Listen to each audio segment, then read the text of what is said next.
Wanted! Someone to go back in time and cover games news with us. This is not a joke. You'll get paid and exposure after we get back. We've done this 14 times before. Journalism not guaranteed. Welcome to Journalism Not Guaranteed, the gaming news podcast that covers future, past, present, future not included. I'm Tectonic Improv, and this is Tabby Nickel. Gaming. It took you that long to say gaming? I was trying to think of something funny, and I couldn't. It's pretty rough. And that was null toxicity. Yeah, do you know what season it is right now? It's spring. No, it's summer. It's the summer of games. No, it's officially Gamer Christmas. It is the summer of gaming. You've got a point. I did not even. Well, when I said spring, I immediately understood where you were going, but it was too late. Don't do it. Now we're stuck in a podcast intro and don't know how to get out. Well, before we talk about the summer of gaming, I want to just mention the hot new release of the summer, for me at least. The new Dream music video? Guilty Gear Strive. Is Dream in that? No, Dream is not in that, thankfully. Can we talk about Dream instead? Well, no, because we need to talk about how this game has been out since Tuesday, and I've already put 35 hours into it. Tabby, are you an anti? You're not an anti, are you? What? Do you hate Dream? Yes. You're an anti? Oh no, I didn't know she was an anti. I didn't know that she didn't like Dream. I'm gonna have to quit the podcast. Okay, we will talk about Strive, I promise. But did you watch the music video? Yes, I watched the music video. I watched it. I saw it. Yeah. Holy shit! What was it? Have you heard the Sus remix? No. No, I haven't. But what was it? The Brazilian man. Brazilian man, not the other Brazilian man. No, the Venezuelan man. That one. Oh okay. no. Yeah. I mixed it up again. The Venezuelan man told me that the Dream, or the guy that's supposed to be Dream in the music video, he looks like Manny Pardo from Hotline Miami 2. That's really funny. I was like, son of a bitch, he kind of does. Tech, go ahead and just give that song a listen real quick. I posted the official Sus remix. You talk about Strive, I'll have nothing to say about it. Yeah. So, guys, if your doctor prescribes you medicine, you should take it. Anyway. So I'll just also use this as the wrap up the Fighting Game Power Hour early. There was a KOF trailer. I didn't watch it. I don't know who the characters, but there was one. That game got delayed until next year. Guilty Gear Strive released early on PlayStation. It comes out later tonight, or earlier this past week for those of you listening to the podcast. How have you been liking it? This game is crack cocaine. I put 35 hours into it in like 4 days. This is I'm not gonna be able to get it for a while, but I'm very excited. I'm glad Tech is experiencing this song. I know what part he got to. Guilty Gear Strive is very, very good. A lot of people don't like it for reasons, and that's fine. But if you like fighting games, buy this game. This is the best fighting game on the market, easily. It's also the best to play in a global pandemic right now. Yeah, it's good until Lumina comes out. Pretty much, yeah. Well, actually, even maybe. Lumina doesn't have Leo Whitefang. Unless Leo Whitefang's in the game, then it's 2 thumbs up from me. But go. Tono Shiki. Look. I know Nani is going to be in it. I already know my character's going to be in the game. I don't care. I got to play my character, and his kid is going to be most likely the same. So, type Lumina. I'm just waiting for the mechanics to figure out what to do. I hope Hime's in the game. But she won't be. She won't be. No, not until a couple. I was talking about that with somebody. That every I was just thinking the entire roster for Original Melty Blood is just going to become season passes. Maybe, or maybe we'll get crossover season passes instead, and then we can get Goku. Look, if the crossovers are like fake characters, I would actually be super happy with that. Oh, like Red Saber? Yes, like all the sabers. Just This wasn't the same song, was it? Like the backing. Yes, beat? it was. It wasn't the same. It was. Yes. Well, it was a remix. It's definitely like a parody. But it's yes. Well, yeah. Of the thing. Right? That was kind of funny. I like when he said "foot on the glizzy." Yeah. That was my favorite. It started off pretty promising, but it was only okay. I'd say. But yeah, Guilty Gear Strive, good, very good. I just wanted to make sure I brought it up and that people were aware that my opinion has stayed the same since Beta 1. This game is great, and I'm gonna play it probably forever. For 2 weeks. No, probably forever. I mean, 2 weeks. Tabby will tweet. Speaking of dropping Guilty Gear. Yeah, but this one, like, I don't know. I'll be playing this for the foreseeable future, at least the next 7 years. I mean, I think they'll come out with another Guilty Gear before then. 2013 was Exard's release. Yeah, but like, I don't think we're gonna get another Guilty Gear. I think we're gonna get a Blaze Blue or something else. Strive Rev 2. Well, that's the same game though. Debatable. The balance is different. What else? Tech. What do you got? What do you got here? Oh yeah. Let's give the people what they want. Let's give them some news. Some gaming news, even. Yeah. I think Nintendo said something recently. They hired that man. You want me to talk about Nintendo? Okay. Oh yeah. Yeah. So everyone, I know we're all very concerned about an imminent Switch Pro, but I want you to look towards what you have at the moment, your Nintendo 3DSs and your Nintendo Switches, and make sure that you're taking good care of them. Nintendo has released a PSA on their customer service Twitter account saying that it is not a good idea to leave your Switch or 3DS in a hot car. Because we all know this, right? You know, the battery expands in the heat and ruins your electronics. Like this is like common sense. I just think it's kind of funny. I like how I like the idea of it being like, don't leave your dog in a hot car, or like don't leave your kids in a hot car. I was trying to think of some way to like connect those while reading off this news, but I couldn't think of it. The lead's not really there. However, I do promise that, like, if you were to leave your child or your dog in your car, somebody might come and break your window, but for different reasons in the case of the Switch. Yeah, people really want those Switches. They can't find them anymore. Going into grocery store parking lots to smash windows to keep Switches from blowing up. Listen, it's praxis. It's Pride Month and not enough people have a Switch. That's all I'm saying. Boo. Amen, brother. Amen. Boo this man. Listen, I'm 3/4 gay. I'm allowed to make that joke. Anyway, 3/4? Here, I'll talk about another.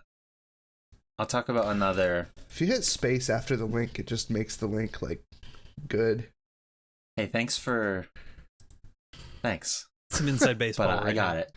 I'm just trying to make your life. I didn't even. It fucked easier. me up that you knew where I was going. But yeah, the Video Game History Foundation, like in association with Clyde Mandelin or Tomato, you know, the guy who like fronted the Earthbound or Mother 3 localization, all that stuff. They found the source files for Earthbound's English localization. It was apparently on a floppy disk or a couple of floppy disks from oh man, what's this guy's name? Marcus Lindblom, who was the lead localizer for the game, had them apparently on some floppy drives, but obviously didn't have a floppy drive, floppy disk. He left them they were on floppy disks, but he didn't have a floppy drive. Don't copy for all the Zoomer that floppy. for all the Zoomers in the audience, a floppy disk is an antiquated. It's a tablet file. of source. You know the save icon? It's that. No, the save icon is a Nintendo Switch cartridge. Where is it a save? Where's the floppy a save icon in? Like Vegas or something? Vegas, like any program that has a save function. Yeah. A lot of the times I just went to go check Audacity and it didn't. So what's Audacity? Paint.net has it. Yeah, it's an old file format that could carry up to like I think 1.5 megabytes. So or something along those lines. Yeah, they put Doom on a stack of those. It's a 1.4 megabytes. 1.44. Yeah, I'm getting lost in the weeds here. Yeah. It's old. Laugh at the young people that don't understand. They managed to get these floppy disks from Marcus, and unfortunately they were it was deleted. It was saved over apparently, but as it says in the article, so I'm pretty much just parroting this exactly, but I did know about this, is that deleting files on a computer, when you delete them, they don't necessarily go away. Yes. They sit in limbo until your computer needs the space, or the format needs the space, and then it'll write over it at that point. So while these files were deleted, they weren't overwritten, or a majority of them weren't, so they were able to recover them. So we have, just check out this article on the gamehistory.org website. It has a bunch of insights on the English localization of the game. It's very cool. Yeah, if you work for a video, keep winning. If you work for a video game company, you have a moral imperative to take home prototypes. That's kind of what this is. If some Nintendo America employee didn't take home his prototypes, we probably wouldn't have gotten Earthbound or Mother 1 on the NES. Mm-hmm. All those years ago, because before they re-released it back in like 2015 on the Wii U, it was like circulating around online since the late 90s. It baffles me just how much stuff, especially in like Asian gaming businesses, is the best way to put it, that there's just so much like stuff that's just in storage, or like that is like in Sakurai's closet. Oh, it's like, this is great archival stuff, but you have to like dig through the storage. I was rewatching an old Korea gaming video, and he was talking about these Korean levers, the Taeyong Fanta. It's a premier lever. And the molds were lost to time. It just happened to be in some dude's garage. And so they paid like $3,000 for the licensing, and now they're making those again. See, that's how we found the Nintendo PlayStation? It was just in some guy's attic. Well, it was because it was the guy was a janitor. And the guy was a janitor, and the CEO was like had moved out of the office because he was like quitting or being replaced or something, and he left it there. Imagine having the stones to take that, and he took it, dude. He was like, yeah, just throw it away. And the guy was like, oh, I want to take this. I'm gonna just take it home. Oh, okay, never mind then. Yeah. In Press Reset, there are like multiple stories of like companies getting shuttered, and like the devs just going in and being like, well, I'm taking this computer. Like just a bunch of shit like that, and it's like, I'm taking this shit. Like apparently that happens a decent amount. I was listening to a podcast recently from I think it was from like a couple of years ago now, but they were talking about how Sega of America, they just found a bunch of old stock, old retail stock of Sega Saturn games. So, and like, put a counter up or something. Tech mentions the Sega Saturn somehow. Ding. But these are like games that are considered like holy grails, like Panzer Dragoon Saga and like Shining Force and all that shit. And they're just stacks of them sitting in Sega of America's closet. fucking for years, Natsume, the publisher, they used to publish Harvest Moon games, and they and had like a bunch of stuff in like the 90s or whatever. They used to sell backstock that they would find in their closets on eBay as recently as like a couple of years ago. So like, you know, these guys made games like Pocky and Rocky, which go for like hundreds of dollars, and and like Natsume would just show up and be like, yeah, we found a sealed copy of this in the back, $50 bid, go nuts.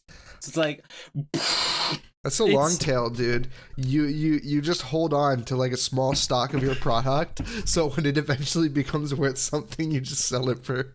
Yeah, that's definitely the long con. The other thing is like a lot of the big studios,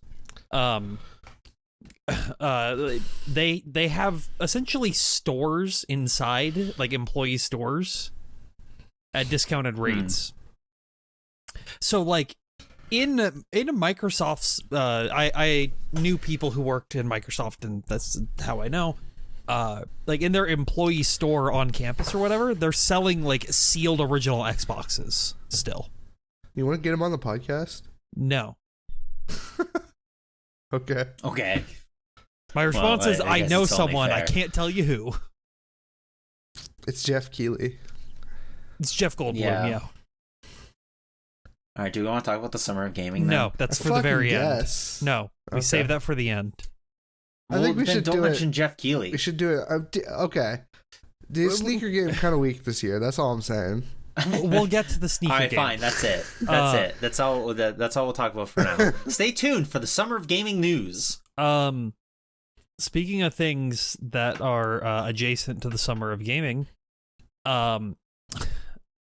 CD Projekt Red finally made statement. Did we even talk about this? The leaks that happened like a while ago? I don't think we did. So there were a bunch of leaks for CD Projekt Red source code for, I think it was Gwent, The Witcher 3, Cyberpunk 2077, and another game, and I think Witcher 2. All the source codes got leaked, and they finally put out a statement confirming that it was back in February. Jeez.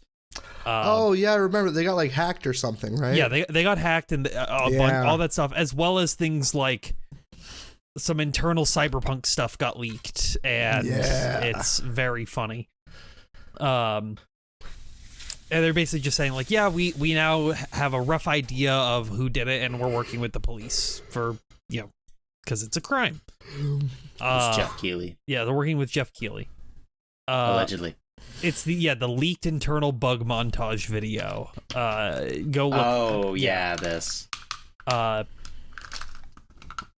it's just an update on that because it's well, I personally think having source code is very cool to look at and very funny in some cases. It's can't do shit with it. It's very like just you can't really do anything with it, especially if it's like if it's taken in this way. It's like cool, we got it, but if we're ever caught using it, we're getting sued into the ground. It's not being caught using it. You can learn from it though, is the big thing. Like you can be able to see, okay, how did they implement this?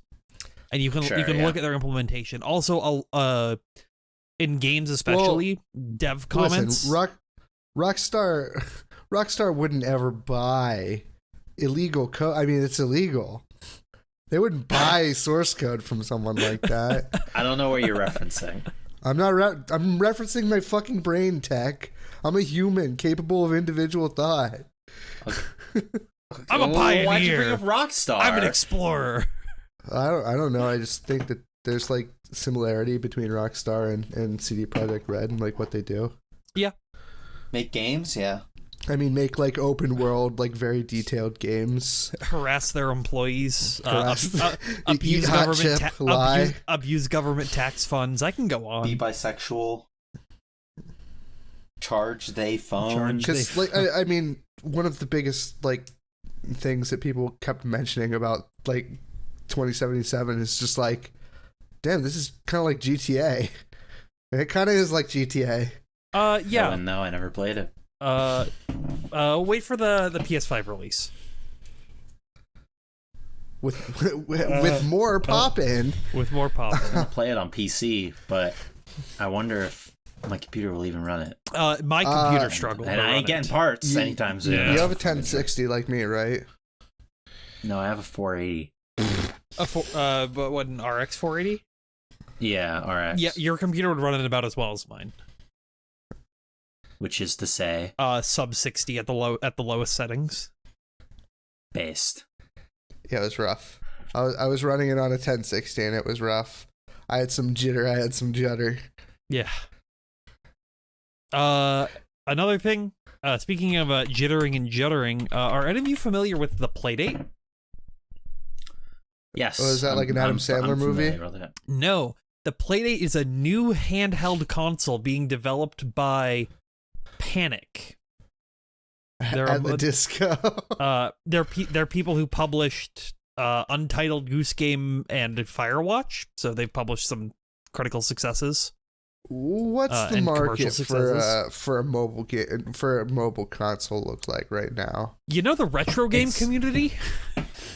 No, it's those schmucks. This is very the Playdate is very clearly meant to appeal to like, and I mean this in the nicest way imaginable. It's very much for like my grandma,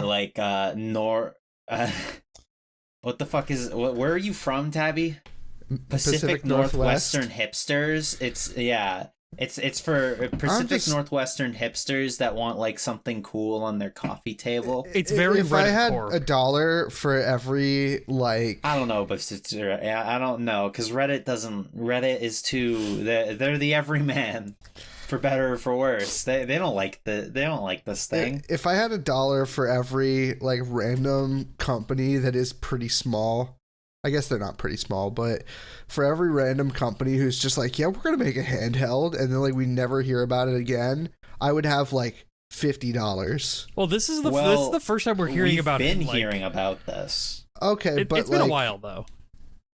Yeah, well, it's been a year. I mean, I haven't seen a Playdate. Well, it's I don't see them at Walmart. It's because pre-orders are starting soon, and Noel, you don't even know the Playdate's main gimmick. It has a crank. Yeah, it's got like it's like this yellow Game Boy thing. It has like an LCD screen with like it's got a D-pad, an A and B button, like a start button, and it's got this little crank on the side that you're supposed to be able to use for like games. That's what I mean when I say like hipsters, because like this is something you say like, oh, epic. But like this looks like a toy. It is. It's. How much does this cost? This costs $180, but it comes with 24 games. Okay, but so does my like fucking NES Classic. That is true. So does these are like. So does my plug and play Star Wars toy. The main draw to this is that these are like obviously smaller scale. I'm sorry, Tabby. Am I talking over you? No, go. No. You go. No, I'm gonna bring up an entirely different point on this. Listen, I know I may be being like very mean to this thing, but like this is like a toy. Yes, it's a toy. All video games are toys and all. Yeah. Well, no, but this is like something that as Tech said, like you will put this on your table and never touch it again after you buy it. I mean, I'm not buying it to begin with. The only thing that makes me the only thing that stops me from driving this car is the fact that that they actually are getting a lot of interesting talent to make games for this, like Lucas Pope, the Papers, Please guy, and he also did Obra Dinn. He made a game for it. Keita Takahashi is making a game for it. He's the Katamari guy. Yeah, those are interesting names, and I'm curious to see what games they come up with. On the other hand, these are obviously going to be very small scale games that are like curiosities at best. I am, to be blunt. Also, I don't want to crank anything while I play video games. Except maybe the Soldier Boy, but you don't want to crank your hog while playing games? No. I want to crank 90s in Fortnite. That's it. What about when you play the upcoming Tsukihime remake? No. That does have sex they already scenes, right, confirmed, Tabby? I keep the remake's already confirmed not to have H scenes. What? Yeah. It's probably for the best. Fuck? They don't add anything to the game. It really doesn't. So the main reason I want to talk about the Playdate is because the Playdate, I put it in the same mind as all those like niche retro gaming products. It's like that same tier of item, you know? And yeah. I just want to give props to them and shame everyone else because their pre-orders are open just forever until it launches. The Playdate? The Playdate. So it's if you want to get one, that's good. You don't have to be a part of the first 20 people in line who buy them all and try to flip them on eBay. That's me. You can just I don't flip them. You can just go, okay, when I have the money, I'll pre-order it. Okay, they might be saying that now, but what about when the lithium shortage comes back or whatever is happening? Yeah, what about when they sell out? That's the thing is they've already said that they're not going, like it's just going to be like order as they come. So if they can only get 1,000 and they get 2,000, and if they get 2,000 orders, they're going to ship those first 1,000 out, and then they'll ship the next 1,000 once they can. Oh, like it's a queue. Yeah, like it's a queue. You know. Yeah. Well, I mean, also, I have another. No, retro game products specifically are limited windows. No, what I mean is that they could do that. It just would mean people would be waiting significantly longer for something. Yep, I think that is better than having to like being able to just go, I'm going to put money and buy this and put the money in for the pre-order now, and then just waiting for it versus I have to make sure I'm on my computer at 11 a.m. on a Tuesday so that I can go and pre-order the Mega SG. I don't know. 9 a.m. on a Saturday. I don't know, Tabby. Have you ever heard the story of the tortoise and the hare? Yeah, slow and steady wins the race. Wait a minute. Yeah, what the fuck? This is proving my point. Have you seen the Animal Collective music video, Who Could Win a Rabbit? No. Yeah, that has an alternate take on the story where the rabbit wins the race and then eats the tortoise. That's cool. Are they carnivorous? I don't think so. That's kind of weird then, huh? I might be misremembering it too. Maybe the tortoise does win and eats the rabbit. Sorry, I don't know why. When you were saying that, my mind immediately went to, if a guy killed another guy on the moon with a rock, wouldn't that be fucked up or what? If the tortoise killed the hare and then ate him after winning the race, that'd be fucked up or what? My other gripe is the Playdate. It would get like hooked in your pocket because of this lever. I think the lever's a bad move. No, the crank is sick. You can program like music for it or something too. That's also that doesn't make it not get stuck in my pocket. But you can crank it. It's like a fishing reel. It's true. Oh, I can just think of the pro bass games. Nice. Oh, and before anyone asks, no, the crank cannot charge the system. Even if it did, it would not charge it for very long. But that would be really cool if it could. It'd be pretty badass if it could. Yeah. Yeah, no, I publicly denounce the Playdate. And anyone who buys it. Next week. So I bought a Playdate. I spent $300 on a video game, so if you want to spend $180 on a video game console that is lame, then you know what I'm genuinely surprised about? That Path of Radiance. Sound bad with money? No. Path of Radiance? Path of Radiance is more expensive than my copy of Chrono Trigger that I bought. Yeah, it like spiked really hard in the last couple of years. Like, I don't know. I think people just want to play Ike's game. I bought my copy of Chrono Trigger back in January of last year. And like I only paid $120 for it. Radiant Dawn's about like $100 too, so even like the Wii game is even cheaper. Jesus Christ. Like significantly cheaper. Also bought that because I'm a sicko. Wow. You good, Tech? You good? I have a copy of Persona 5 for the PlayStation 4. Yeah, I'm good. I just have a lot of money to spend on stuff. Throw it around, London. So the fucking the next thing we have, Pal World. Pal Oh, fuck yeah. Let's This is from the go. Guerrilla Collective stream. Do we have anything else from that? Palland Was Wonderworld. this from the Guerrilla Collective stream? I only just saw it like being announced on Twitter a couple days ago. Yeah, it was on the Guerrilla Collective stream. It was on Saturday. I didn't see anything else on it. Let me just tell you, if you need stop, just like how I was telling these two to like stop everything they're doing and watch R. Kelly's Real Talk music video, everyone stop watching this podcast right now. Look up Play World reveal trailer Pal and World. then come back. Pal World. Yeah. Pal World. I was thinking of the Playdate again. Okay. Yeah, you go watch that trailer right the fuck now. And now that you're back, welcome back. This game is badass. I have. It's fucking incredible. I wish there could have been other people in the room when I was watching this trailer for the first time, because it was literally okay. Oh, what the fuck? Right, yeah, it's Pokemon. She's got a gun. This game looks fucking like- awesome. Like, okay, I am like one of those people who's like, dude, what if Mario had a gun? You know, and it's like that's an interesting idea to me. But then I see this, and I'm like, Newground animator. Newground animator. But then I see this, and I'm like, holy shit! These people took the idea as like, what if there were guns in Pokemon? And then they were just That'd like, be fucked up or what? They followed it to like the logical extreme. It's like, what if Pokemon were more realistic?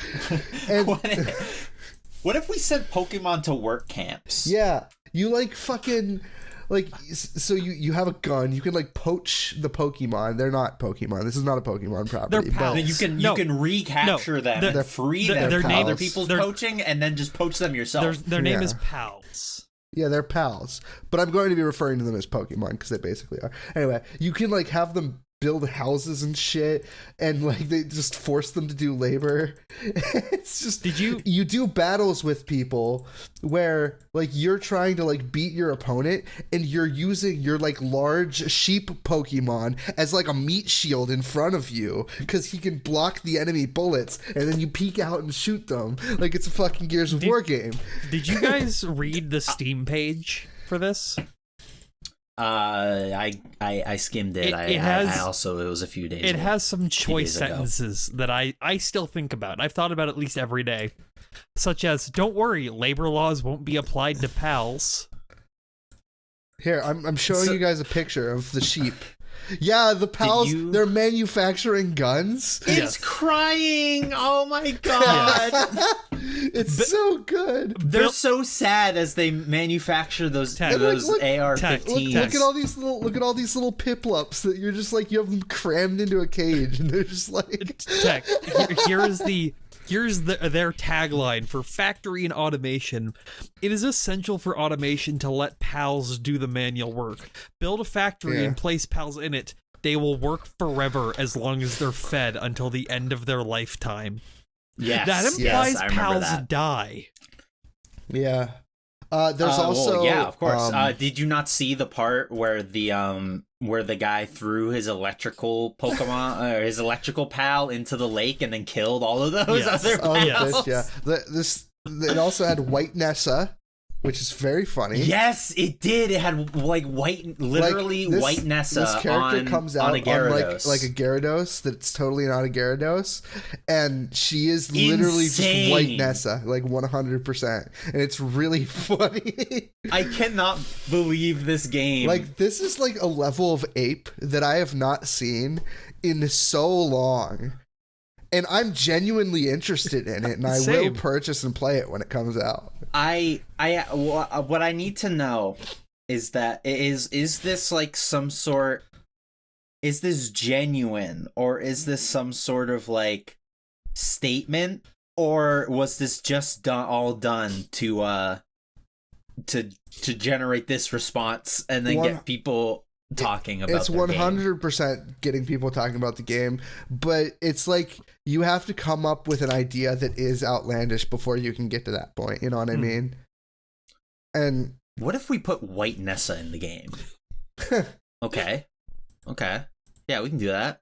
What if we made the pals die? I'm like, all right, yeah, makes sense. What if we put guns in the game? Also, obligatory, this is the third Pokemon game in the series, and it's Sword, Shield, and Gun. Yes. Yeah. But Yeah, no. Like this game, watch this trailer, please, if you have not already watched it. It's amazing. And it's multiplayer apparently, right? Or it's going to be multiplayer apparently? It's most likely gonna be a Genshin Impact situation with that game. Yeah. Which is fine. I would enjoy abusing these Pokemon with my friends. Okay, and Michael whatnot. Vick. Yo, did you know Michael Vick has like a job at Sports Center? Yes. It's like the swimming guy. No, that's Michael Phelps. That's Michael Phelps. Michael Vick is the base football player that got caught dogfighting. I was operating under the assumption that Michael Phelps was a dog beater for a very long time. Apparently. Oh my God, no! He just smoked weed. Yeah. Oh well, that's. Michael Vick. That's no go. Michael Vick was a quarterback for the Falcons. A good one. Even he played with the Eagles for a bit, like once he got like unbanned, but then quit. Yeah. He's not good enough for the Eagles. No, he just like saved his money after running a dog-fighting ring. Yeah, he was like a ringleader. He didn't just participate even. Yeah. Like the dogfights were at his house. You think it was for the sport for the for the money? I don't. This was like he probably just thought it was cool. This was like almost 15 years ago. He's a fucking NFL quarterback. He doesn't need the money. So it's for the sport, is what you're saying? Yeah, I guess. But no, I was like walking downstairs one day, and the Sports Center was on the TV, and I just overheard them talking about, or they mentioned a Michael. And I look over there, and there he is. It's Michael fucking Vick. He's talking, he's got a nice suit on, and he's talking to all the other people about the latest play. Probably not Tom Brady, of course, but, I'll still listen. I was just flabbergasted. Yeah. So I mean, he's got to work somewhere, right? I went to the cancel culture isn't real, I guess. I went to the Wikipedia page for the Bad News Kennels dogfighting investigation. Wait, was the dogfighting organization called Bad News? Yes. That's what we should have called our podcast. If only we knew. And apparently, a nickname that Vic ran by in the organization was, and I quote, Ron Mexico. Is that like Ron Burgundy? I don't know. No, this was way before Ron Burgundy. Ron Swanson. He was a big Parks and Rec before fan, Parks and Rec, or would have been. I just think calling Vic Ron Mexico is very funny. It is, yeah, because he's not Mexican, right? I don't think so. He might be. Google.com is Michael Vick Mexican. A lot rides on this question, because if it's a yes, then I have to go back to the sensitivity training again. Yes. No, I don't. I do not think Michael Vick is Mexican.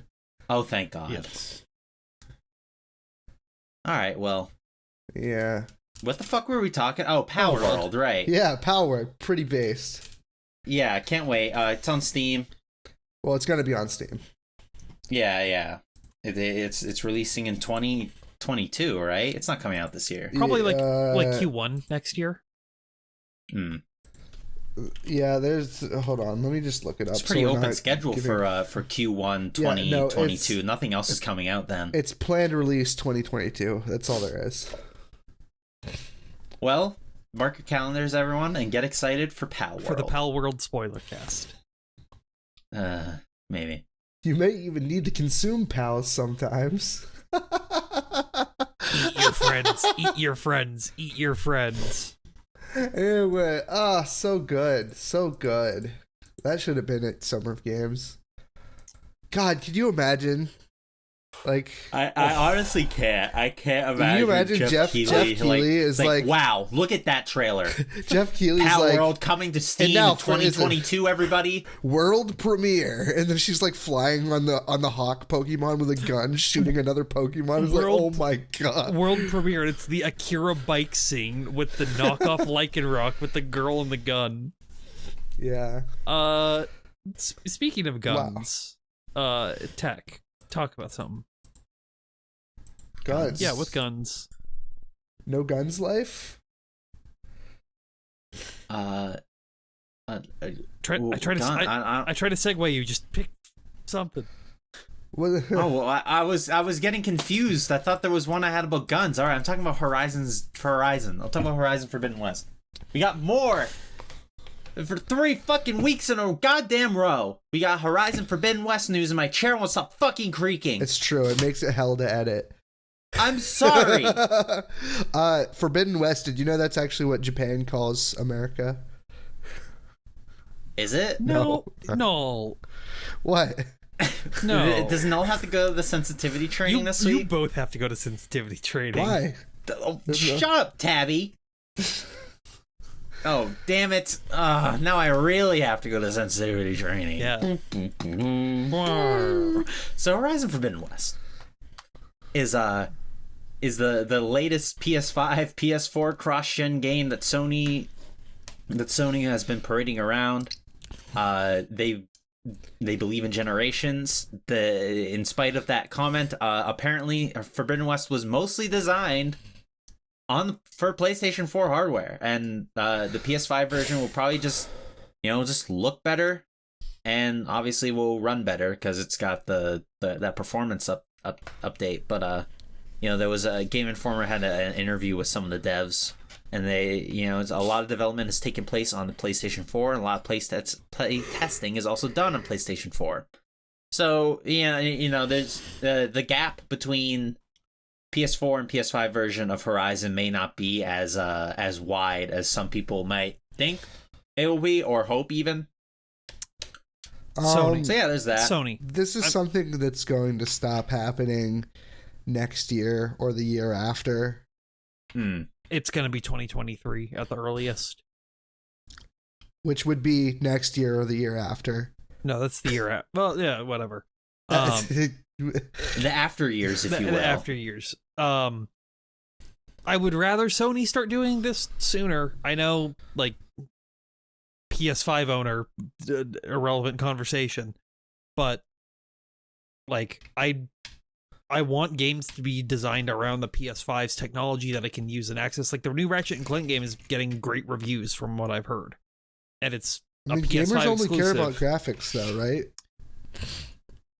Like, your eyes can only see 24 frames a second. It's true. We're already rehashing jokes. I'm gonna explode. Yeah, no, I agree with Tabby. Although, I mean, most people can't even fucking get these stupid things. That's the thing. It's like nobody can buy it. And also, I don't have one, so I'm fine with Forbidden West coming out on PS4. And I get it from a business practice point. But also, I just want PS5 games. I want more than Ratchet and Clank and PS3 Remake. And game that crashes your system to factory resets. Astro's Playworld? Based. Astro's is good.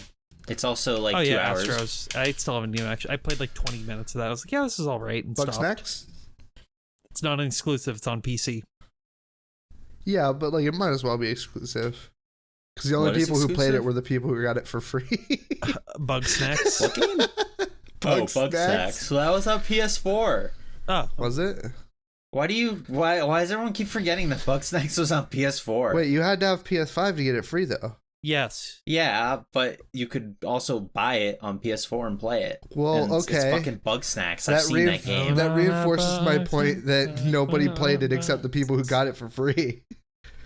Yeah, that's probably true. It didn't look that great, in my opinion. It had It's KKB all right. though. It did. They had a song by them. Wasn't even in the game, as far as I know. It is Should have been. perfectly all You know right. who else has a song with KKB? 100 Gex.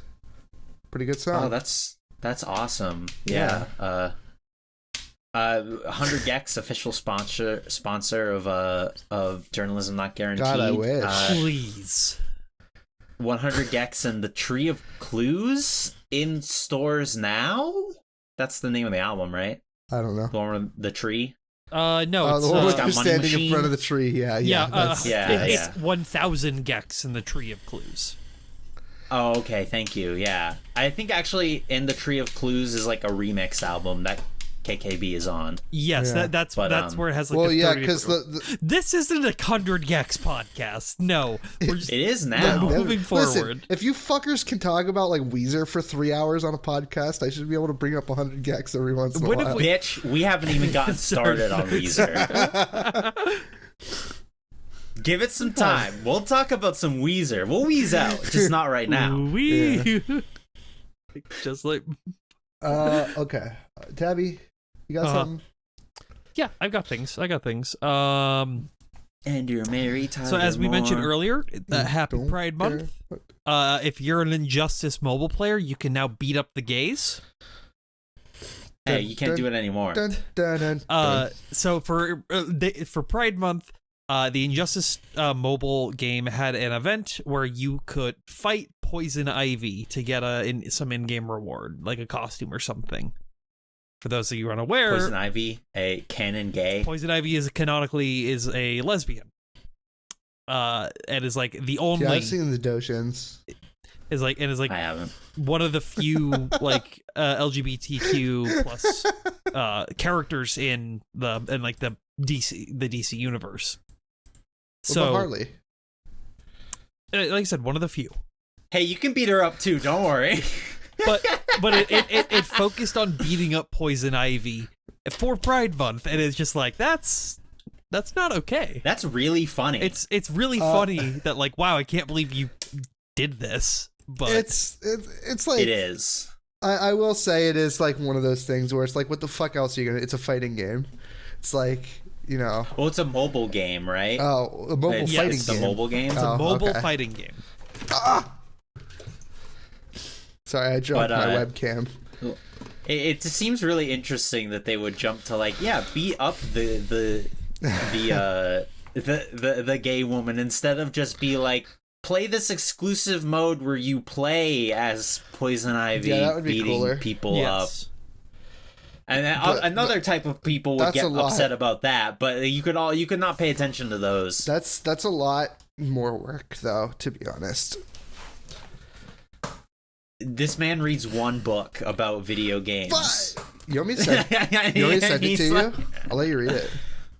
I need like a physical book. No, I'm saying if I'm gonna read it. I have the physical book. I'll send it to you. I'll read it. Okay. I need to read more anyway. That's what I'm saying. I knew you're a reading person, you know? I dabble. I for one can't wait for later this weekend for when Warner Brothers does their press conference. They're getting a press conference. They're doing an E3 show. Isn't this fucked up? Like, I don't know. I still don't know. Well, they have Back for Blood, which is like their big thing they're trying to push. But we'll talk about that later. AT&T. What does that stand for? Atlantic Telecoms and I don't know, fucking whatever. AT&T. It's an all-terrain traveler. It's the Star Wars things. ATSTs. Taking the podcast to Hoth. So I love podcasting. And I hate the cold. Apparently AT&T was doing a thing where people who have a 5G plan on their network get Cheap. 6 free Joke. months of Google Stadia Stadiums. subscription. No. For free. Stadians stay winning. Yeah, this is a huge W for the Stadians out there. I'm so happy for them. What if I'm a Google Fi subscriber? You made that What's word that, up. Abby? No, that's their phone service. You made that dead Google service up. No, it's still alive. What is it? Google Fi. It's their phone service. Wait, they got a phone service? They have cell towers? I think they use AT&T cell towers. So that's probably I know leave, they it, have. leave it to Google to just use someone else's infrastructure. I mean, well, my cell phone service also uses someone else's infrastructure. Well, yeah. I mean, mine's fucking... everyone crazy uses go everyone shit. else's infrastructure. This is bullshit. It should all be private. No, I'm kidding. Just getting weirdly libertarian on the podcast. Listen, I don't want to share... I don't want to share radio waves with the freeloaders, okay, brother? No, but I love Google Stadia. I'm the biggest fan, Stadia, I think. No, I am. Yeah, it's true. You actually paid for it, don't you? No, I paid for Amazon Luna for 1 month. Well, but you have Stadia, right? Yeah, I got that for free. They were literally giving away AT&T? No, they were giving away Chromecasts if you had a YouTube Premium subscription. Oh yeah, I saw that, and I didn't take it. Because I already had a Chromecast, and I didn't want one of their shitty waste of plastic controllers. I should have taken it and sent it to me. Yeah. I need a Chromecast. I wanted. I can just send you my Chromecast. I don't use it anymore. I wanted the Chromecast. I still haven't actually even plugged it in, but I was just like, yeah, I need one. But I also really wanted to try that controller because it looked terrible, and it's worse. It's the worst controller I've ever used. Does it have the Konami code at the bottom of it still? Yes. Or did they take that out? No, that's still there. Oh, that's awesome. They're gamers. This would be such a good segue. Rainbow Six Quarantine has been renamed. It's no longer Rainbow Six Quarantine. It is now Rainbow Six Extraction. I really wish they would have left it as Rainbow Six Quarantine. I thought it was going to be called like Parasite or something. I don't know. I guess they renamed it again. Yeah. All right. Listen, I'm just saying, putting out a game right now, it just looks like a toy version of a PlayStation 4 controller. It's awful. This is terrible. Yeah, that's the controller that like a 12-year-old kid uses in like an episode of a sitcom when he wants the game. Yeah, that's the Johnny Test controller. Look, I don't know. Oh shit! I mentioned Johnny Test. I gotta lower the coom counter. But what else we got? Or just add like 80,000 whip cracks to this podcast. The whip cast.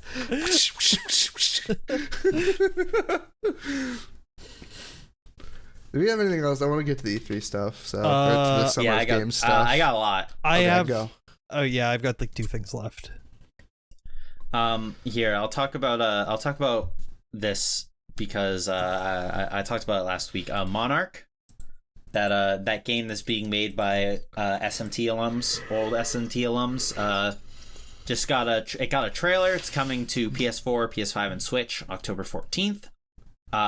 Like I said before, when they called it a new school RPG, I figured it was because it was going to take place in a school setting. I was correct. It is very much inspired by Shin Megami Tensei. If it's like it's in a school setting where everything goes wrong. If what? Shin Megami Tensei. If somebody bought this game, anyway. If somebody, yeah. This game, it's being made by, oh man, what the hell is their name? It's being made by Landcars, and Landcars they're interesting dev for this game because they were the co-developers, not just for games like El Shaddai. They made that game. If you ever played El Shaddai, I think I've talked about it a couple of times. But the real one is Shin Megami Tensei Strange Journey. So they made Strange Journey in collaboration with Atlas. Wait, this trailer is badass.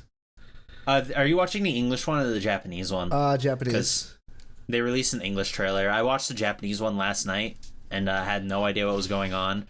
If I'm being honest, the game looks okay. The problem it has the problem where the cinematic trailer looks like part of the trailer looks really cool, and then you look at the game and it's like, this looks less cool. I like the character designs though. Yeah, the character designs look kind of neat.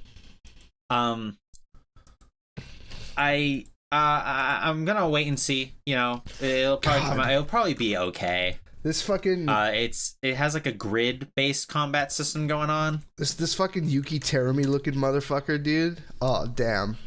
I do not need you referencing fucking Mirai Nikki. What the hell? No, not Yukiteru. No, not Yukiteru. Yukiteru. No, not Yukiteru. Yukiteru. No, Terumi from BlazBlue. Oh, okay. It's a BlazBlue character. I'm sorry, everyone. I didn't mean for you to think about Mirai Nikki. Man, Demolition Deep put out a really good video about Mirai Nikki. You guys should pause the podcast it was a and go very watch good it. video. Very good.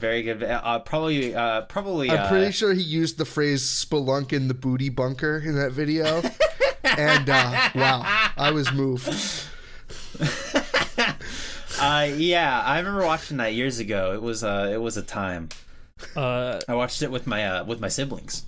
Tech, here's the character Noel's referencing. No, wait, no. I'm talking about the one where he has a hood, not that. Oh, I just eyes covered. But they're the same character. There's gonna be so many show notes. Fucking hell. Hazama and Terumi are the same character. Spoilers for Blaze Blue. Yeah. But spoilers for this dead series. It's not dead. Blaze Blue's not dead, like Darkstalkers. Darkstalkers isn't dead either, apparently.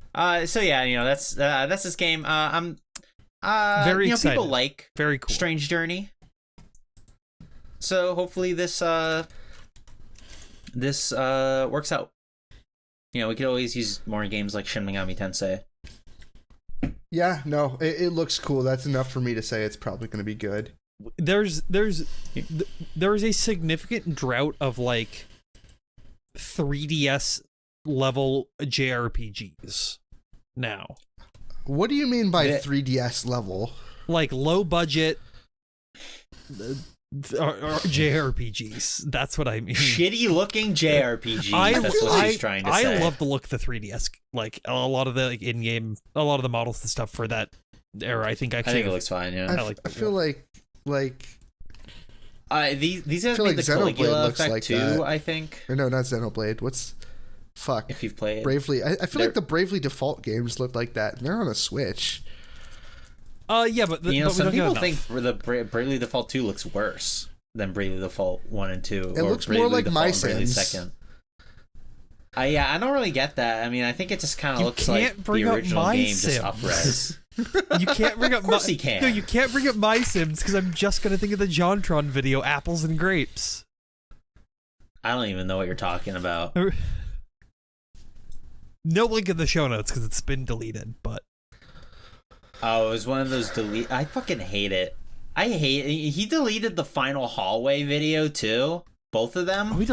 Some of the funniest videos he ever made, and he fucking deletes them. Where does he get off on that? Fuck JonTron. For no other reason, absolutely whatsoever. Sure. And he's done nothing else terrible besides delete it's final still there. hallway videos. Fuck John. It's still there. The original upload is still there. Final hallway? Final hallway 13, January 7th, 2011. Alright, but where's Final Hallway 13 2? On JonTron Lost Videos uploaded 5 years ago. There you go. See? He got rid of Final Hallway 13 2, which is the funny one. He got rid of ones that featured Normal Boots members. Wait. Oh, yeah, the Continue guy. Well, no, the Continue guys are in the first Final Hallway. The Completionist is in the second one. Hey, let me ask you guys something. Does Normal Boots exist? Yeah, still? It's funny you say that. No. They actually just came back. No, we watched Normal Boots videos at your house. Yeah, no, I think what he means is as like about the collective group, with any sort of power. Because like at a certain point, it was just Peanut Butter Gamer, right? No, it's Peanut Butter Gamer, the Space Hamster, the Did You Know Gaming guys, and then they added that new guy. Okay, but then a bunch of people just fucking left it. A bunch of people left a while ago. Yeah. The thing is that like stuff like Normal Boots and Hidden Block, they had a purpose way back in like the early 2010s. And Channel Awesome. And like and stuff with like they're not even like an MCN, are they? They're like a channel network thing. Yeah. Those like have no point anymore. So yeah. I mean, it just obviously like, they just faded out. It just like it just takes like clout and like concentrates it, and then like you have brand recognition with other people. Like I see a certain purpose for it now, but whatever. Do you want to know what I watched today? Because of all the Summer of Games stuff coming out. Sure. We're not talking about the Summer of Games yet. I know, but I watched. All right, just making sure you're not trying to segue. The 2010 interview with Geoff Keighley by none other than Angry Joe of the Angry Joe Show. Oh, yes. Oh, yes. Of Blistered Thumbs? What? Of Blistered Thumbs, Angry Joe? I don't know what Blistered Thumbs is, I'm sorry. But it's like normal boots. This guy. But for Channel Awesome. What the fuck? Anyway. It was Channel Awesome's gaming division that Angry Joe co-ran with someone else. I don't know. Apparently it was horribly mismanaged and died. You were telling me something associated with Channel Awesome. Yeah. Like, wow, big surprise, everyone. Regardless, I watched that, and I watched his, like... He put this video up, and he was talking about how, like, he was a champion of the people, and how, like, him having that interview with Geoff Keighley was like a battle between two colossi. I was watching this with the Brazilian man, and I was just like, the like delusions of grandeur that Angry Joe was showing in this video. He's like, I didn't lose. We were locked in a battle, and he tripped me up. It's very funny. There's also a really funny scene where he like walks into the screen. It's like a green screen of him walking into the screen, making a confused face, and then walking away. I really want to I want to like take that and like use it because it's really funny looking. So Geoff Keighley is gonna be the guy on the side of the screen for this episode, right? If not, I think Angry Joe should be the second, the runner up. We could probably put them both in there. Can I petition for Geoff Keighley in the Dorito Pope outfit? That's kind of played out is the thing. No, it's played out, and fuck you. It's hilarious. It's played out, and I like Geoff Keighley, and he doesn't like it. That's the thing. Wait, does he not like the Dorito Pope joke? He does not like the Dorito Pope joke. He hates it. I mean, to be fair, I think I'd hate it too, considering it's like the embodiment of like ultimate chill. Yeah, well, that and it like represents a bygone era of like his show, so it's just like but the era isn't bygone. It's just gotten a little classier. You know, we've gone from Doritos and Mountain Dew to Schick Hydro Man to Amazon Prime Gaming. We don't know. We still Schick Hydro Man could show up at the Game Awards at the end of the year. He could even be at my door right now. I'm pretty sure they did. Coming. They were talking. To Smash? They were talking about how they did. Angry Joe brings up in 2010. He's like, "Don't you think it's a little weird that you guys like are doing like the best independent game featured by Mountain Dew or whatever?" And Geoff is just like, "Joe, that was 8 years ago. We don't do that anymore." They made independent games back in 2002. Yeah. No, it wasn't Summer. It was they were talking about VGA. It's not Summer of Games. Oh, well, I thought you were talking about like an interview he did in 2010 with Geoff. For the VGAs. Yes, and he said that was 8 years ago. Yeah, he was doing stuff in 2002. The VGAs, yeah. Geoff Keighley's been around forever. Well, I asked the question. They gave awards for independent games. Yes. Yeah. In 2002. Yes. And you two were like, no. I thought you were asking if they were doing the Summer of Games in 2002. I literally said yes, Tech. I said yes, Toho. Well, I didn't hear you. I didn't hear that. Also, you added a little English on the end of there, which made it weird. Yes, Toho. Anyway, they did not give Toho any awards. Fuck you. They should have. Look, K-Story wasn't out yet. Indie games weren't invented yet. Yeah, Fez didn't come out and change the landscape of indie games. The Braid still had a few years to go. There were no indie games yet. Anyway, so why would they be? I also, in this glorious time of Geoff Keighley and Summer of Games, I implore everyone to go watch that Angry Joe video, because like these are the ravings of a madman, where he's just like, I felt so belittled by Geoff. Actually, it wasn't 2002. It was the 2008 Best Independent Game fueled by Dew, and the winner was World of Goo. Oh, you know what? It wasn't the 2002 thing was like when they were talking about he was complaining about like having sexy models or something. I can't remember which. I mean, it was the times. It was arguably still the times, even. Yeah.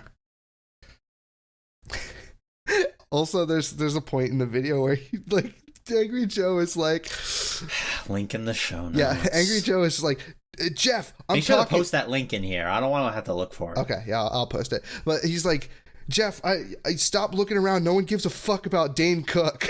Because Dane Cook was there, and he looked over to watch him as he walked by, as they were talking. It's just really fucking funny.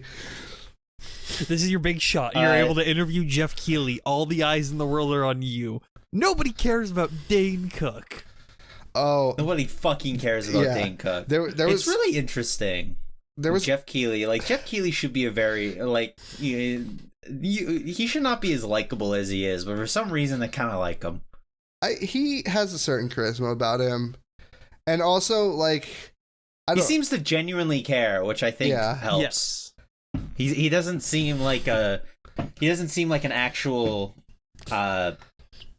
like a suit or a shill or something. He seems like it's a means to an end to do something that he cares about, which is games, which makes sense because I think he was an IGN, an old ass IGN journalist. So yeah. Also, he does literally wear a suit. Yeah, and he does those final hours videos too, which are good. Yeah. All right. Keep going. Keep the train rolling. Let's go. Yeah. Okay. All right. Yeah. Okay. There was a new trailer for Dungeons and Dragons: Dark Alliance. That game is shaping up to look really cool. Yeah, I agree. I think it actually looks pretty fucking good. Yeah. And this is that game that had that really funny Game Awards trailer where Dritz Do'Urden is on a GoPro and his head isn't moving, but everything else is, and it looks really funny. That trailer's terrible. Yeah, that trailer is one of the top 10 worst trailers of any video game, maybe.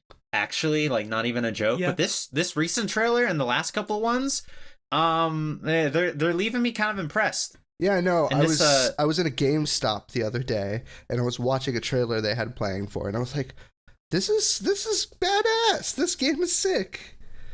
Yeah, it's you can play it single player, but they say it's it's one of those co-op games where you play it you three other friends and stuff, and you just you go through arenas and fight Dungeons and Dragons monsters in the Forgotten Realms. Yeah, that's kind of cool. It's cool. And you play as they showed more gameplay as well during Summer of Games. They played a lot of gameplay. Oh, did they? Oh, okay, good. This trailer that they released last night, I think, was it's narrated by how do you say this guy's first name? Jermaine Clement. He's one of the Flight of the Conchords guys. Jermaine. Oh yeah, it's Jermaine. Yeah. Yeah, Jermaine. Yeah, Jermaine Clement. Flight of the Conchords. Everyone loves Flight of the Conchords. It's a good trailer. The year 2000, the distant future. I like. It's just it just seems kind of a cool game. I only know Dritz Do'Urden and Brunner because Brunner is in the first 3 pages of the Dungeons and Dragons 5th edition player's guide or a player's handbook. That's what it's called. I remember. Haven't played D&D in years. I couldn't tell you any of the 5th edition Splatbook characters, but I could tell you all of them from the 3.5 book, Regdar and Lydia. Oh, it's because they just used all the ones from 3.5 and 5. Drizzt?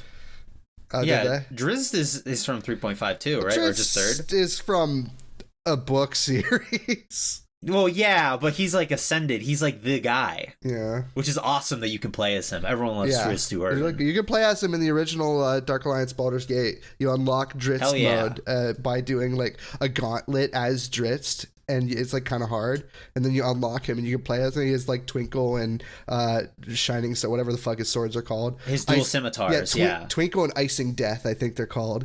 And you get them, and they're really cool. He's really powerful. It's a very gratifying way to reward your player for doing a hard challenge. The only thing I would want from this game is more characters to play as, because at the moment you have Drizzt, he's a ranger, and you got a barbarian guy, and you have a fighter, and you have a rogue. So these are all predominantly martial characters. I'd like to see would love to see a wizard. They should put an Eleminster from fucking from Dragonlance, even though they totally won't do that, but like they should. Well, it's a Forgotten Realms game. There's no way they're putting Dragonlance shit in. Are there any? There's got to be like a Forgotten Realms like wizard guy, right? Well, there's wizard. Wait, oh, you're talking about like a famous wizard, like a major character in like the Forgotten Realms lore that's like a wizard. Most of those guys like I'm drawing a blank. I don't know. Whatever. Fucking. I want a paladin. That's basically where I'm going with this. I want to play as a paladin because paladin's the best.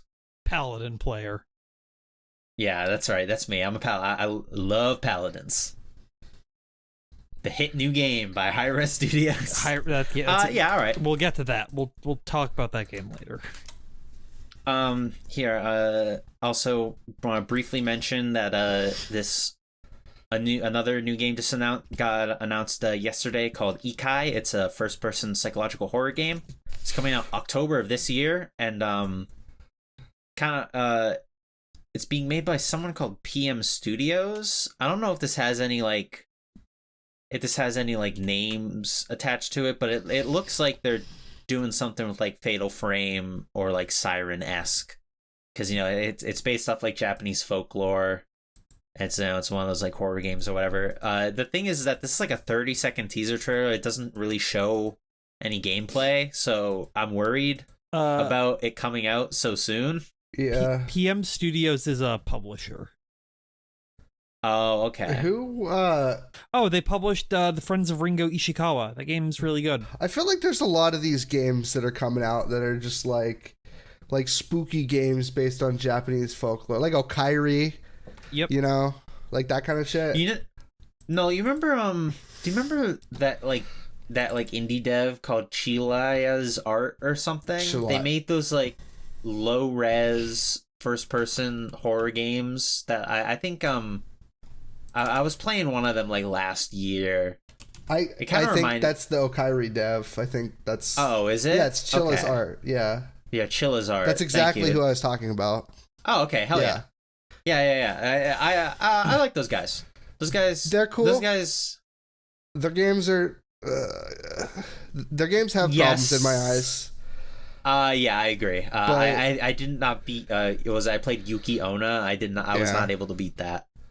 But I do feel like, regardless, I like what they're doing. Because I saw a game in the post show that was also another first-person psychological horror game based on Japanese horror figures, and I'm just like, man, a lot of these are coming out right. I can't. The name is leaving my mind right now, but if you watch the post show, all right. Noel, do you have anything else to talk about for news? Yes. That's not. There was apparently a leak at Ubisoft. I don't know how concrete this is. It was on VGC. There was a series of images shown on like social media that are believed to be authentic by VGC. It is a multiplayer PvP title by Ubisoft, codenamed Battle Cat. Not to be confused with, I don't know, Warrior Cats. Anyway, I'm sorry. It's in early development. It won't be at the Ubisoft event. They gave a comment on the story, and they said, Battlecat combines the Splinter Cell, Ghost Recon, Breakpoint, and Division games into a single Tom Clancy multiplayer title. The leaked images show Splinter Cell's Echelon as playable characters, as well as Breakpoint's Wolves and the Division's Cleaners and Outcasts. So, it's got abilities. It's got weird stuff. It's got a bunch of Ubisoft properties in it, but they might just be placeholders so that they can like prototype things. It's like I said, it's early development. It's the TCCU, the Tom Clancy Cinematic Universe. I fucking wish. I think this was also involved in the Ubisoft leak. I saw this or like an hour or so ago. Check this out. Yeah. Oh, hold up. Yeah, it's in the voice chat. Link in the show notes. Shut up. Penis suck ass. All right. Ryan Gosling. Yeah. The last thing. Cool. The last thing I want to talk about you have anything else to say Pride. on Ubisoft? No. If it's like anything like the Division's PvP, I'm interested in it, and the Division was one of the games that I named, so you know. Well, cool. The only thing that happened before E3 that I think is really of note is Battlefield 2042 was announced. We saw leaks of it, but it's all confirmed. Jesus Christ, sorry, what the fuck's happening to me? Apparently I'm burping. Cut that out. Battlefield 2042 is announced. And it's all a CG trailer, but I'm very excited for another Battlefield game. I'm very excited for one that's in a modern setting. I read the title of the article. I won't say it, but that's really funny. What article? Hang on. Wait, is that not what you're looking at? Oh, okay, never mind. I know what you're talking about. I forgot about that, but thank you for reminding me of this. You weren't going to talk about this? No, I was going to. It's in my notes. You're so jazzed. My brain, I'm tired. It's been a day. My legs don't work. Brain no work, but you know what do work? Battlefield 2042 dev says climate apocalypse is for gameplay reasons, not social commentary. AKA, oh, thank our God. game Thank isn't you for political, this. but the robots sit on the back of the bus. This is fucking... It's just funny. You know what I mean? They can... Yeah. I just really don't want to... It's really funny. I want to know what universe you're in where they put out Battlefield 2042 and people complain about it. Like, in that way. No, nobody would complain about this. Not a single soul.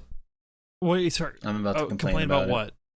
Like, if they were to put this game out without saying the climate apocalypse is for gameplay reasons, like if they put this out without specifying this at all, nobody would care. Like, nobody would even mention it. Well, so IGN sent out a question, so that's why they had to give a response to it. Okay. So it's like, IGN's fault. It wasn't them kicking down the doors and saying the apocalypse is not political. It's IGN was like, hey, you know, a lot of the things you're showing kind of relate to current events in the world and stuff. You want to comment on that? It's only for gameplay. Okay, so this is just IGN, just like I don't know. This is like very sensational, you know. It is. It's also just very funny. This could have just been titled "The Battlefield 2042 Dev Interview."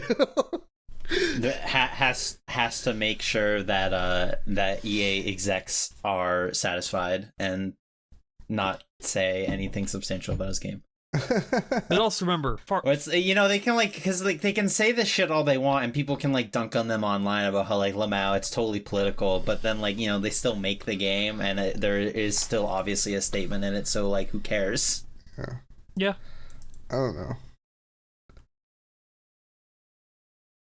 All right, are we ready for the fun part? Fun part of today? Guess. Nope, because I still got 2 more pieces of news, Tabby. EA, some hackers stole almost 1 terabyte of data from EA, including source code for a bunch of games.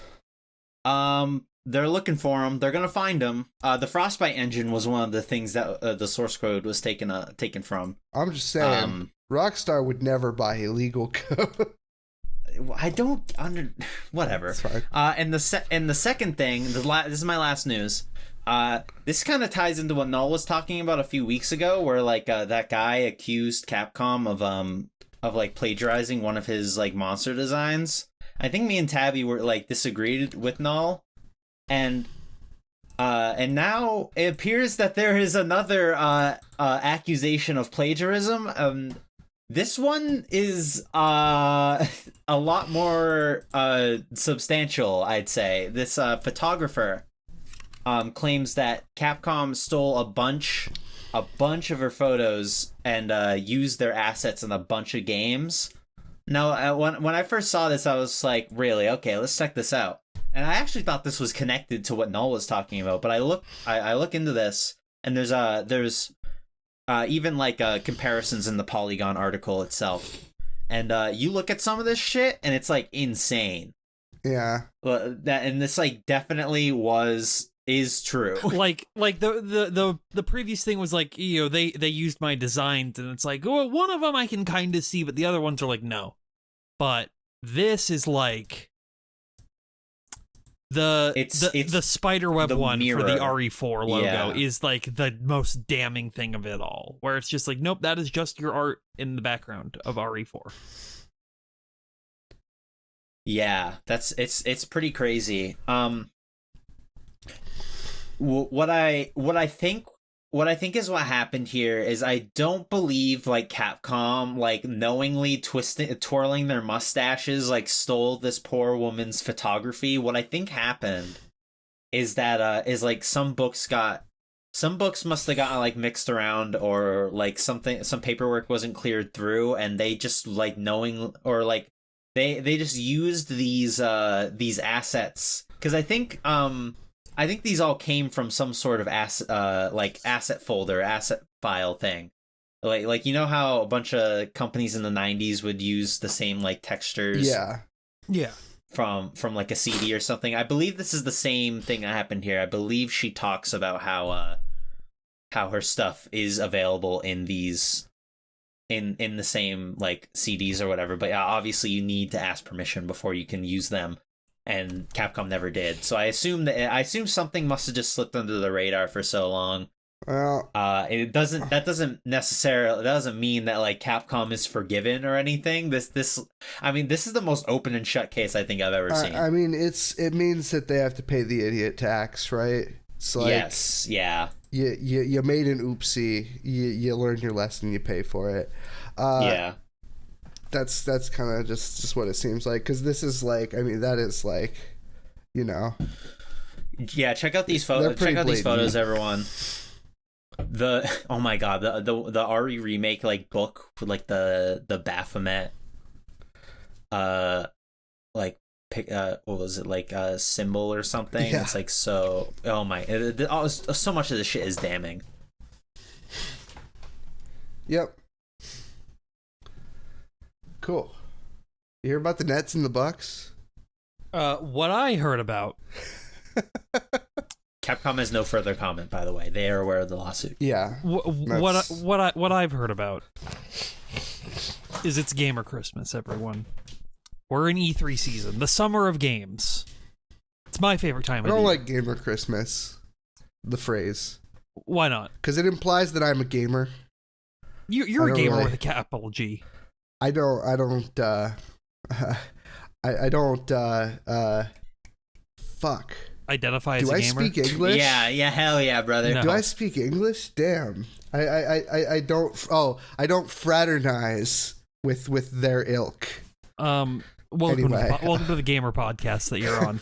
All right. I want to just start with because I'm taking control of this because I love it. Tabby, lead the way. I'll lead the way. We're going to start with just talking briefly about some of the stuff from Guerrilla Collective, because not everything's worth talking about. That's right, everyone. We're talking about Pow World again. No. So there's a couple games that I think look cool. Industria looks like a weird, or not weird, like a first-person survival shooter game. Looks neat, looks cool. Well, watch the trailer. Link in the show notes to e3recap.com. This has everything. This is the website you need for E3. Yeah, especially weird considering this isn't E3. It's, you know what, shut up. You know what it is, bitch. There's El Paso Everywhere, which I saw this trailer before this, or like, I didn't know it was attached to the Guerrilla Collective thing. This game's cool. It's like a third-person shooter where you're fighting demons, but you also have John Woo mechanics. Did any of you play Double Action Boogaloo? Yeah, I played a bit of it. Nope. So it plays like Double Action Boogaloo, but you're like fighting demons instead. Double Action Boogaloo was like a multiplayer game. I think it was in the Source engine. It was a free-to-play source mod that was a third or first person shooter. That its main was that the gimmick, game where people could slow down time and like dive and shit? Oh, yes. okay. Yeah, it was like gun kata. And shit. I know about that game then. Yep. That game looks cool. There's Run, Die, Run Again, which is some first-person movement game. I'm a sucker for those, so that looks cool. Apparently, they're making an Alfred Hitchcock's Vertigo video game. Yeah, this is weird. I didn't know about this until looking at this, and it will be available on the PS5. Bloodstained Ritual of the Night 2 was confirmed in development, which is big. Where's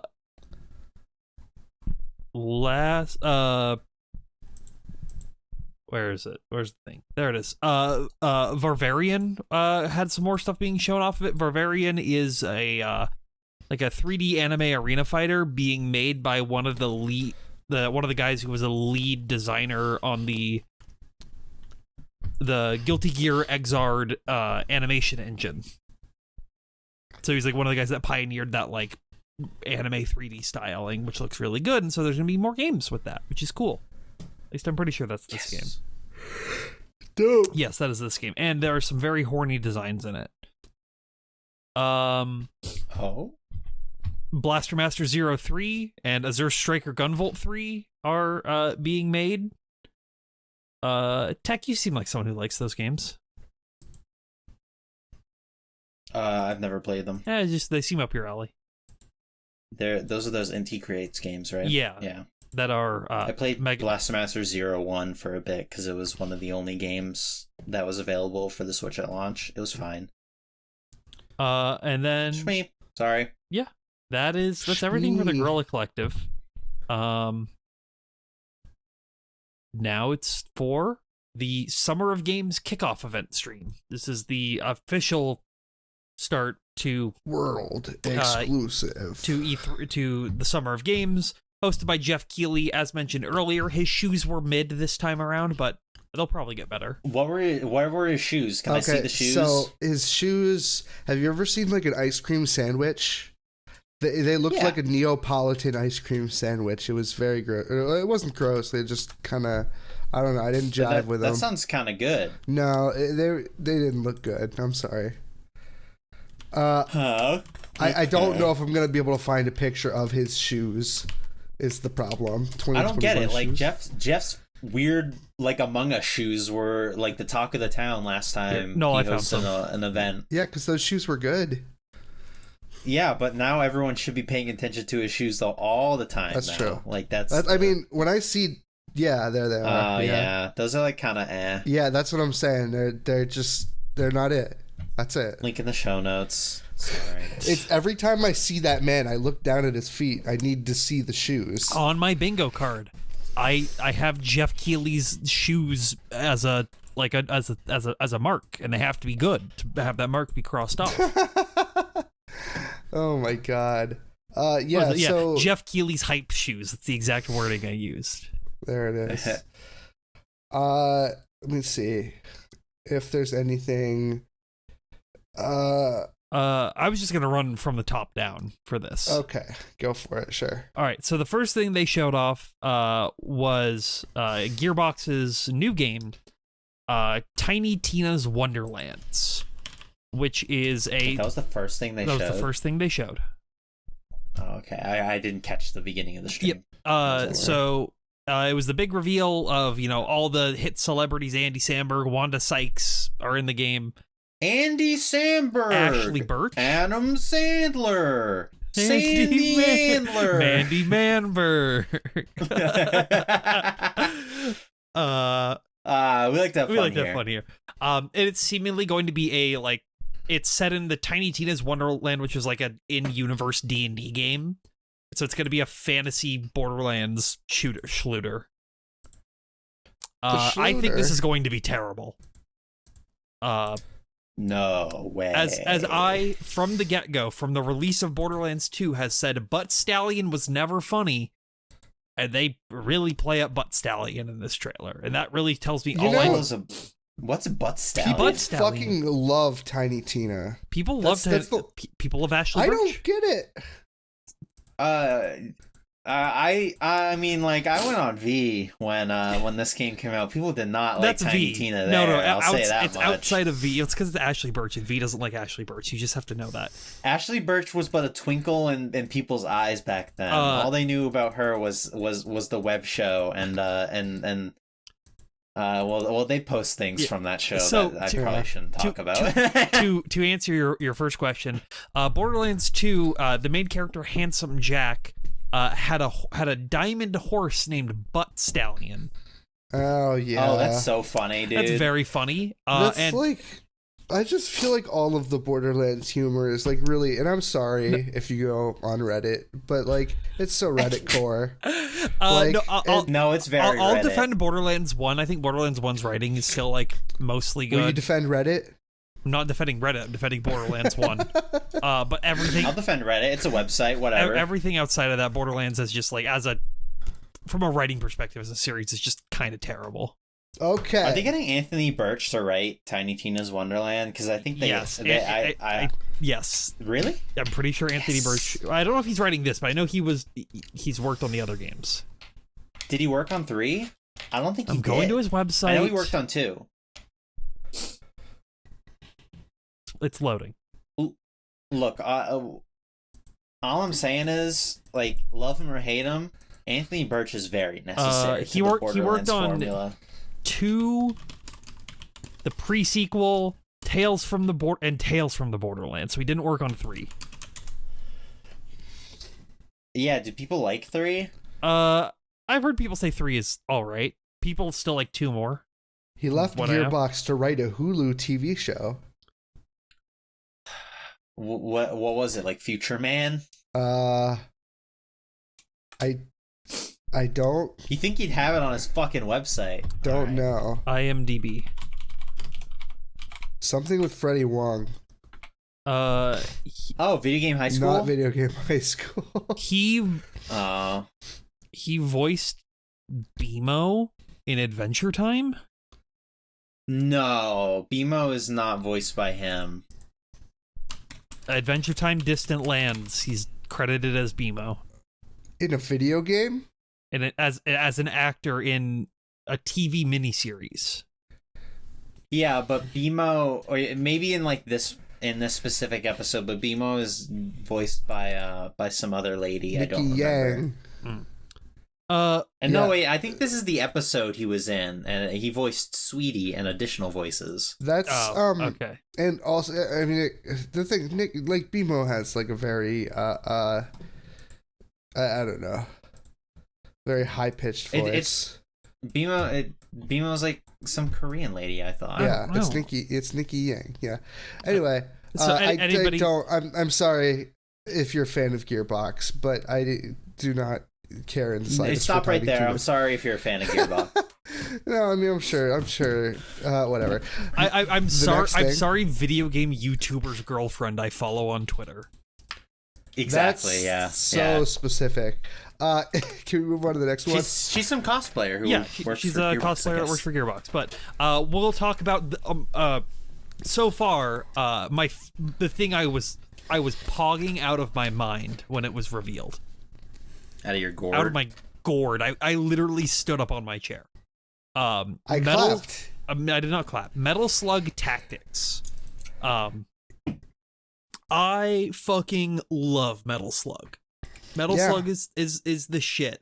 This is unfortunately a tactics roguelike game, but it's roguelike. It's a yeah. But more importantly, this is SNK acknowledging Metal Slug exists in any way. What are you talking about? They port the first 3 games fucking all the time. Yeah, but this isn't. This is new. This is something new in Metal Slug. Sure, it's Dada Emu making it, so it's the potential to be like a 0 out of 10. God, the fucking like the anime. Dada Emu is a publisher. The anime cutscenes in this like trailer are so fucking good. Also, Emu made or published I'm the surprised, Streets of Rage 4, which is. I'm surprised that gamers aren't complaining about how Theo looks. I'm not, because I'm not going to be down bad on this podcast. You can go to my Twitter for that. Most of the time when I see people complain about Metal Slug designs, it's when they don't look ugly enough. Like you've seen but you've like seen those, in this she looks kind of she's like she's got a six pack. She looks kind of Tumblr, is what I'm trying to say. Does she look Tumblr? All right, I have to watch this trailer now. I think I only saw it still. Anyway, regardless, Metal Slug's tactics is cool. I don't like tactics games though. That sucks for you. This one looks cool. I like the style of this one a lot, though. Yeah, it looks beautiful. Looks great. 10 out of 10. You know what I love about Metal Slug, Null? Yeah. Is when you're fighting, or you like, obviously, like, you shoot people, right? What I love is when you like walk right up to one of the bad guys and you just like pull out your knife and just fucking gut them. And it just makes like the most satisfying noise in the world. It's so fucking good. It's so good. It allows you to like play in like a Contra type like game and like just not stop, even if you like are moving too fast for it. It's so good. So good. Fuck yeah, Metal Slug. Hey, you guys want to play Contra? Who's 2-player? I'd be down. I don't like Contra. I like Contra. Contra's good. I mean, okay, but would you like it with a friend? Would you like it on a house? Would you like it with a mouse? With a mouse, yeah. Now let's talk about people's. Hold on. Oh yes. Hold on. Tech, did you watch this? Hey, what's up? Do you know what we're about to talk about? Oh, a certain director's cut. Yeah, the Snyder cut. The Snyder cut, the Kojima cut. Did you watch the trailer? I watched this trailer live. Yeah. I watched this trailer like 5 times. Yes. Tabby was pogging out of her mind for the Metal Slug tactics. I was pogging out of my mind for the Death Stranding director's cut. Yes, dude. I was sitting in my like work closet before I had to like clock in, just watching this, eating like Cheez-Its or something, watching this trailer and freaking the fuck out. Cause I was like, yes, it's the PS5 version of Death Stranding. I'm vindicated. The wait is over. The thing I'm terrified of is this is going to be a sequel, just secretly. I don't think so. People always say like the Le Kojimbo ruse. I think this is just gonna have some extra content. I don't think it's gonna be a full-on sequel. Because I still want to play this game, and I was like, I should get the PC version out, but I kind of want to play it on console. This is the. There you go. The wait is over. If it's $70, I'm gonna shit. When like Sam Strand walks up, and it like Sam fucking Porter Bridges. His name's also Sam Strand. Spoilers. Anyway, is it actually? Yes. I didn't. Sam Porter Bridges. Really? It's. Yeah, but it's also. Anyway. Whatever. I feel like that's spoilers. I feel like you just spoiled something for me. I didn't. It's like at the beginning of the game. I played the game, Tabby. Anyway. Whatever. So it goes in, and the camera pans in these fucking MGS5 fucking lights, like lighting. Yes, I immediately noticed that. I was zoomed back to 2014. You see something that just looks like a fucking Metal Gear like starting area, and then you it hear looks the like fucking Shadow Moses. Yes, and you hear the fucking music, and you're just like, "What am I watching? What does this mean? What does it mean?" He fucking walks forward. You see the Alaskan field mouse going into the vent, and Sam is just looking at it. And then he goes over the fucking box of oranges. I paused. I clapped. Do you remember the oranges from Metal Gear Solid 4 trailer? I do. I remember. And I watched it. It was so good. And I'm just like, oh, he jumps in the box. And then he's like, this isn't me. Get it, though. This isn't me. And then he gets out. I'm just like, oh my God, this is so good. I seriously saw people in the comments being like, "Does this mean that Sony bought Metal Gear IP?" I'm like, "Shut up! That did not happen." I can't believe there are actually people who think Konami fans. No, that's just like Kojima. No, this hilarious. The soldiers look really cool. They kind of look like Predators from Predator. They look like Metal Gear characters. The only thing I was a little bit sad about with this director's cut trailer is that we didn't get to see the Ludin like logo. You know what I mean? Yeah, I like that Bring Me the Horizon song. Yeah. I really like the Kojima. Yeah, how much I really like the Koji Pro, like the Ludin Man that they used for the intro to Death Stranding, like for not the intro but the director splash or whatever.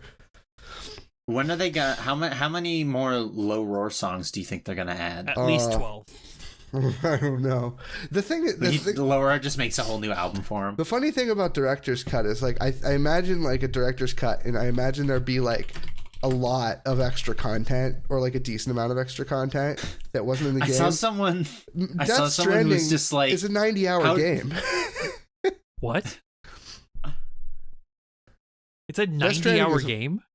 Yeah, it's a very long game. I did not know that. Holy shit. Jeez. Yeah, I didn't know that either. Okay, JRPG players. Anyway. I thought you were like, never mind. I thought it was going to be like a 40-hour game because like there's no way Kojima could make a 100-hour game. Yeah, I don't know. You're just delivering boxes. True. Listen, that's not all you're doing. And I was like, well, it's not really about delivering packages. It's actually it's about connections. It's about family, and that's what makes it so powerful. All right, did we say everything? We'll get to about family later. Okay, it is apparently about like 40 or 60 hours, but I've heard of people getting like 80 hours out of it. I'll just say right now, to temper people's expectations, after this, it is this goes from like a 9 down to like a 4 for me up until the very end. Oh yeah, you're talking about the of like excitement, the Summer of Games kickoff. Because the next couple of stuff. The next thing they show is Jurassic World Evolution 2. There's a lot of dinosaurs this year in the Summer of Games. People love dinosaurs. Weird. Kids love dinosaurs. Cool. Lost Ark coming to America finally after what, 3 years, 4 years? Yeah, it's from 2018. If you're an RPG fan and enjoy the likes of things like Diablo 3 or Path of Exile, you should check out Lost Ark when it comes out, because I was watching this game. You say this with such a pained look on your face. Oh, sorry, I was just thinking. Anyway, but you look like someone familiar. I can't. The Sam Porter Bridges. There we go. Yeah, you look like Sam Porter Bridges. No, I have much better facial hair than Sam Porter Bridges.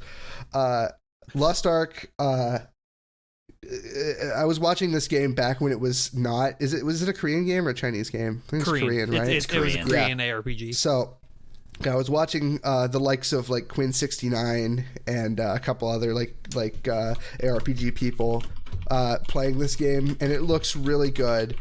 And it's I think, coming to the English to the English language, it's going to be very good. So I'm definitely going to give it a try, because cool. I like those games inherently. Should we talk about like game updates? Because like I was gonna briefly mention some of them and go deeper into other ones because I want to point and yell.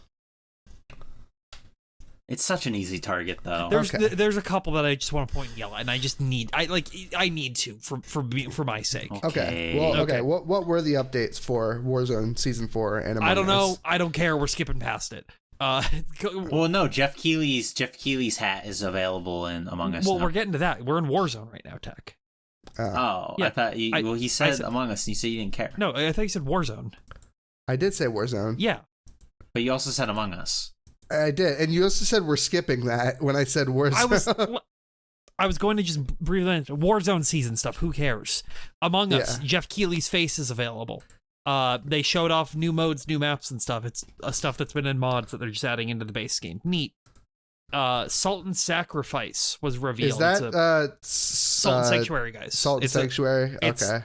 They're doing like the Soulsborne thing where it's like or the Demon Souls, Dark Souls, where it's the and Sacrifice name continues, but it's different. You get it. You know what I'm saying? They're copying. It's 2D Dark Souls. Salt and Sanctuary is a very mid game in my opinion. It's not a very good Souls-like. Maybe Salt and Sacrifice might be better. Who knows? Yeah, hopefully. Solar Ash. More stuff was shown off of that game. That game. Oh, this was the movement game? Yes. Did we talk about? Oh God, what the fuck was that game called? They showed it earlier on. I think you passed it, or you didn't talk about it. Shit. I just had the fucking. It's not called Solar. It's another 5-letter word that starts. Oh, with Ascent. S. No, because it doesn't start with an S. All right. Well, let's keep going while you think about it. Sable. Okay, did you talk about Sable? No. No. I was gonna get to that later because they also show it like mid-performance. During like the Japanese breakfast performance, they show off gameplay of it, and that was my first experience. Yeah, that was earlier on. That was like right after Kojima's thing. Oh, I missed it. Sable looks cool. It's like a. It's inspired by Mobius's artwork. Mobius was a French illustrator. He worked on Panzer Dragoon. He created the Mobius strip. It looks like one could say a walking simulator. Kind of, but the aesthetic is pretty good. The aesthetic's cool. It's launching in September. Oh, it is. Okay, that's cool. I think it's is it early access or is it just straight up going to be coming out? And yeah, Japanese Breakfast is doing the soundtrack. Oh, I didn't know they're doing the full soundtrack. That's really cool. Yep. So yeah, Solar Ash looks cool. It's from the Hyper Light Drifter guys. It still has the big issue of the combat in the game. It has like a ton of hit stop on it, and it's really awkward. It might feel better in gameplay, but in video, I'm like, that doesn't look Maybe good. It'll feel better with reactive triggers or whatever. Adaptive triggers. Yeah. Chivalry 2. Chivalry 2, they keep showing it off. It's like, who cares? Mordhau exists. It's going to have I want to give it Is this one less racist? Is Mordhau racist? I remember there was a lot of people saying that the people playing it were racist. Yeah, it's well, a game that's popular on 4chan. Of course there's going to be a bunch of racists that play it. Look, I don't give them the time of day. I just thought it'd be funny to ask if one game was less racist than the other. I would say Chivalry's more racist because it's a sequel. For that reason alone. Just kidding. I'm even more racist now. Yeah, Chivalry 2. The people. There's well, no. The sequel would be I'm not racist anymore. The third one would be just kidding. I'm even more racist. So Chivalry 2. Well, no, Mordhau is just kidding. I'm not racist anymore. Sorry, Tabby. Sorry, continue. So Chivalry 2. They've already shown off gameplay of it, and like the diehard Chivalry people have already been like, yeah, they're already showing in the gameplay the same issues that Chivalry 1 had, and the reason why Mordhau was even created. Yeah. Mordhau was created as a direct response from fans of being like, we don't like these issues, they're not going to change them, we're going to make our own game instead. Yeah. I'm not going to play it because Mordhau exists, and I don't... Cringe. I might try it out. Valorant update. New character being added. Ugh. Cool. The important one, Escape from Tarkov update. Streets of Tarkov is finally coming. 2 years, I think, 3 years. A long time we've been waiting for Streets of Tarkov. Way longer than it should have been. I'm very excited. I can't wait to have this come with a wipe, and then you and I play it immediately, right as a fresh wipe, and then we just die. Listen, I'm gonna be raking in the rubles. We're gonna run this town, Tabby. Very cool. Very excited for it. 2 Point Campus. I don't remember watching this. Let me skim the trailer. It's made by the 2 Point Hospital devs. What's 2 Point Hospital? Well, they made these they're like the devs who made these like old late 90s games like a Theme Hospital and stuff. It's like fucking Zoo Tycoon or Roller Coaster Tycoon, so but it's like a hospital. Sims. Or it's a campus. It's like a it's like SimCity. Okay. Yeah, it's a management game. Yeah, it's a sim like. I think they made Dungeon Keeper too. Yeah. Even. Oh, we forgot to Dungeon Keeper. TOO. We forgot to talk about a piece of news before the thing. I want to mention it real quick. Yeah. Okay. There was a new Wizorb video released by Tectonic Improv. Did that video come out? Yeah. Yeah, I released it the day after. You did remember to like and subscribe. I didn't see it on Twitter. I'm going to retweet it now then. I did like and comment it. But regardless, it's a video where Tectonic invents a new name for a genre, a very bold thing for him to do. Breakout games. Tell all your friends. Breakout clones are now called paddle likes. Yes. Enjoy all your favorite paddle likes, such as Arkanoid, Blaster Ball, and I'm drawing a blank on any other paddle likes out there. But yeah, I mean, I've reached peak pretentious YouTuber, and I have coined a genre name. I like it. Be proud of me. I like it better than Breakout Clone.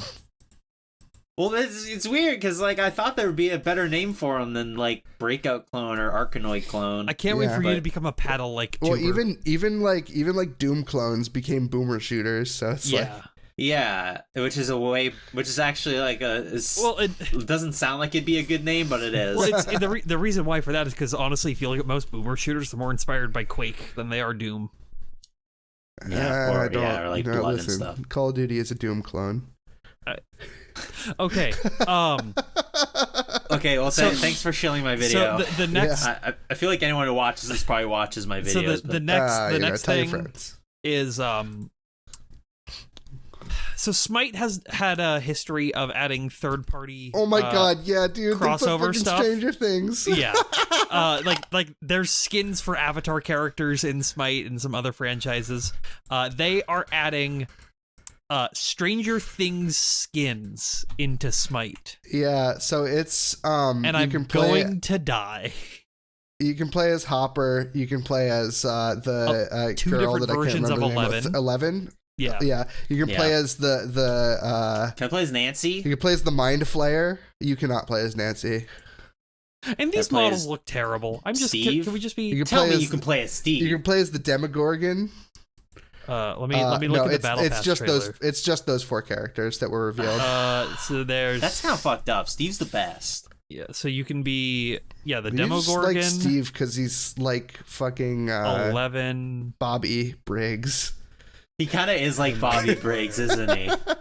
You could the 2 versions of Hopper. I like him because he's got nice hair and he's actually a decent guy. Much like Bobby Briggs. Look, I'm not here to talk about. Oh, True. Also, this isn't video look games. At this giant spider. Okay, this isn't video games, but also and it's like I'm assuming it's tied along with this because it's Stranger Things. Magic or Wizards of the Coast announced they're releasing a new secret lair for Stranger Things, and fuck you, it's fucking stupid. I hate it. Spider Cam, let's go. You can't get it to focus. Whatever. Yep.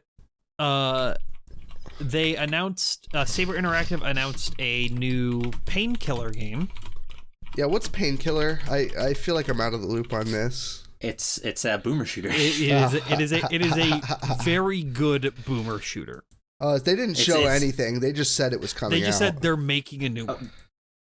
Wait, they did from like the 90s even. They did show something. They showed a singular piece of text that says Painkiller and it zooms out. What new Painkiller? Cool. I'm very excited. Yeah. The Anacrusis. Do you think that's a brown recluse? That could kill me. Hopefully. The Anacrusis was also shown off. This is a part of the rise of the Left 4 Dead likes. 4-player co-op fighting against waves of enemies that are zombie-like. But this one's like sci-fi settings on like a space hotel. Or something like that. Was this the trailer where they had the people talking, making really funny quips? Yes. Really funny? Really funny. In quotes? Allegedly. Yeah, I didn't like that. Anacrusis? Yeah, I didn't like the clips and stuff, but I like that style of gameplay, and Back 4 Blood does not look good from what I've seen of it. So this is just like Left 4 Dead, but like wacky. It's Left 4 Dead in space. Wasn't Left 4 Dead also kind of wacky, but it worked because Valve can write humor? Well, it's not like the way the like enemies run at you is also just like silly looking. It's like very. Lame. I think this game looks cool. Tab, you ever play Void Bastards? Yes. You don't sound very enthusiastic. I don't really like Void Bastards. Oh, okay. Well, never mind then. But you know what I do like? The Fast and the Furious. And Fast and the Furious DLCs being added to Rocket League. I fucking love Fast and the Furious. Yeah, I let's go. love Fast and the Furious, by the way. It's so like cool. All the like Fast and the Furious Rocket League cars, they all fall out of an airplane, and like they go down towards the ball from the airplane. It's really funny. It was what was the car from Tokyo Drift in there? I didn't get a chance to watch. No, I don't think so. It's got like the wait. No, that's not Hans. it. Okay. No. Okay. No, not even Han's car, but I don't remember Subaru? the fucking main character's name. Well, I guess it is Han's car, right? Because he end up driving it. Yeah, I'll just post the picture of the Tokyo Drift. Give it a watch. Great movie. More importantly, you need to get to 7 if you haven't seen it yet. Yeah. Well, I can only watch them when my sister comes up. So, the next can't leave her in the dust. The next game is like Paul Walker and the funniest. When he's racing Vin Diesel. Did we talk about this next game earlier in the podcast, or was that before? I don't think we talked about Vampire the Masquerade. So this is Vampire the Masquerade Blood Hunt. I think we talked about this. They finally showed off a trailer for it. This is the Vampire the Masquerade Battle Royale. Oh yeah, you can like customize your character. This is a battle royale set in the Vampire the Masquerade universe, because that works. I mean, I'm gonna play it. Oh, absolutely. I'll try every battle royale. It's my game that comes civic out. duty as a gamer to play every battle royale that comes out. Good, bad, or... It is really funny that this game is probably going to come out, and the game that it was supposed to be a spin-off to is dying. They're doing closed alpha signups available July 2nd. I'll sign up for that. That's close, yeah. I'll sign up as well. The next thing is... Oh, do you have something else to say? The Ashley Williams game is... no, that's not Wait, next. no, it's not. No, it's not. Ashley Williams. We'll get to that. It's the Dark Pictures, the Dark Pictures anthologies, the House of Ashes. This is from the Until Dawn guys, because that was their big breakout game. Where it is... Did they make a game in between this and Yes, Until Dawn? they've had 2 games between this. 2? At least I'm pretty sure. I don't remember what the first one was. I've only played Until Dawn, but I like Until Dawn, and I like that idea of it. It's essentially a Western visual novel. But it's the your choices matter, people die, and this one is set in the U.S. military committing war crimes. But you made me. I was looking up Until Dawn. You said war crimes. I typed war. Until War. That's what I looked up. I'm excited for this. I like those games. At least I like the game, and I want to try the other ones. So I'm excited for it. I know most people don't care. Get excited. Get animated. Get animated. Yeah, get excited. The next one, Tales of Arise. Does anyone play the Tales game? This is. I played Lloyd Irving in Super Smash Flash. It's a Bamco anime game. It's going to be good. Yeah. Here's the thing: is that this is one of the first Tales games to look pretty good in the last couple of years. Because they're using Unreal 4. This is the first one with mocap, right? I don't know. I think this is the first game. This is like the Tales of games has existed since the Super Nintendo, and obviously you couldn't then. But since they've switched to 3D, it's all been hand animated. It's no mocap.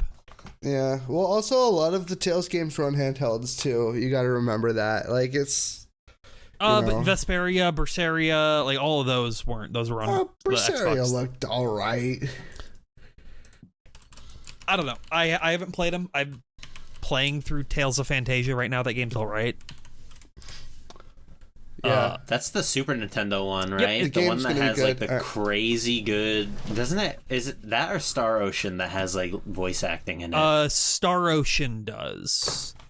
Tales of Fantasia has voice acting, but it was only in the GBA port of it, which is the version I'm playing. But at least I think it is. I don't remember. I think the Super Nintendo release of Tales of Fantasia is like tied with Star Ocean with being the biggest cart. I think it's actually like 8 megabytes or something, which is fucking huge insane for a Super Nintendo game. Yeah, it never came out over here though. That's why I bought the GBA version, because I wanted a physical cart of it to play. I don't know what Sky is. Children of Light. I'm gonna be real. This It was an indie game. This looks like Flower. This looks like Journey. It looks. I saw the gameplay. It looks like a looks like a cinematic platformer, actually. Something like Heart of Darkness or whatever. The Prince of Lana also looks like some artsy fartsy game. This one actually looks like a cinematic platformer. What is this one? What? It looks like Limbo or Inside, like that kind of game.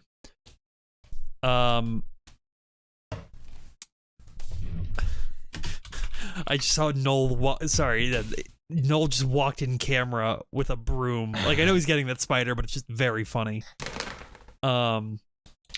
Yeah, well, Tales of Fantasia was a 48 megabit cartridge. Oh my god!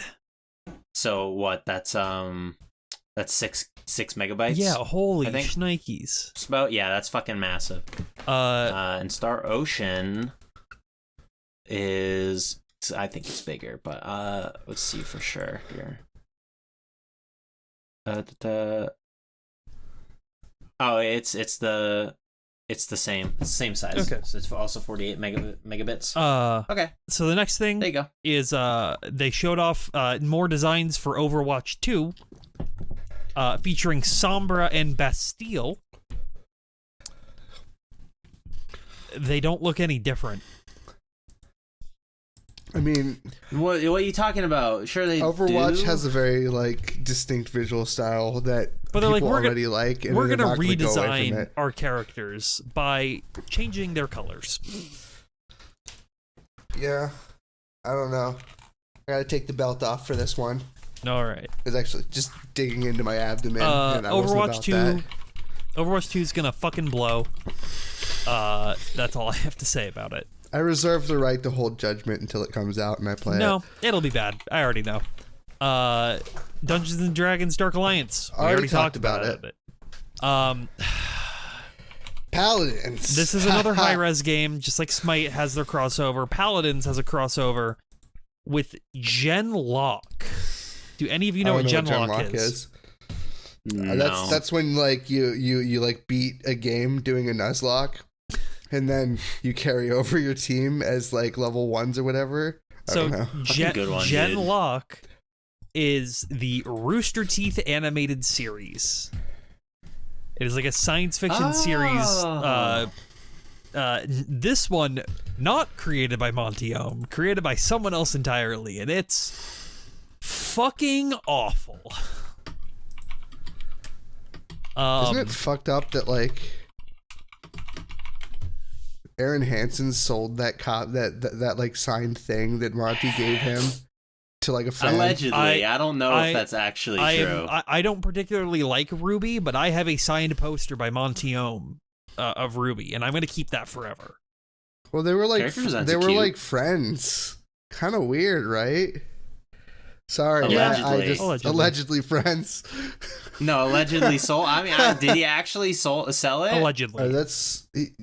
They auctioned off a bunch of shit, and somebody ended up with one that was apparently okay. I don't know. It's on the big list of Game Grumps sins. There's a big Reddit post that we will not link in the show notes. If you want to find that, you can find it yourself. Who fucking cares about Game Grumps anymore?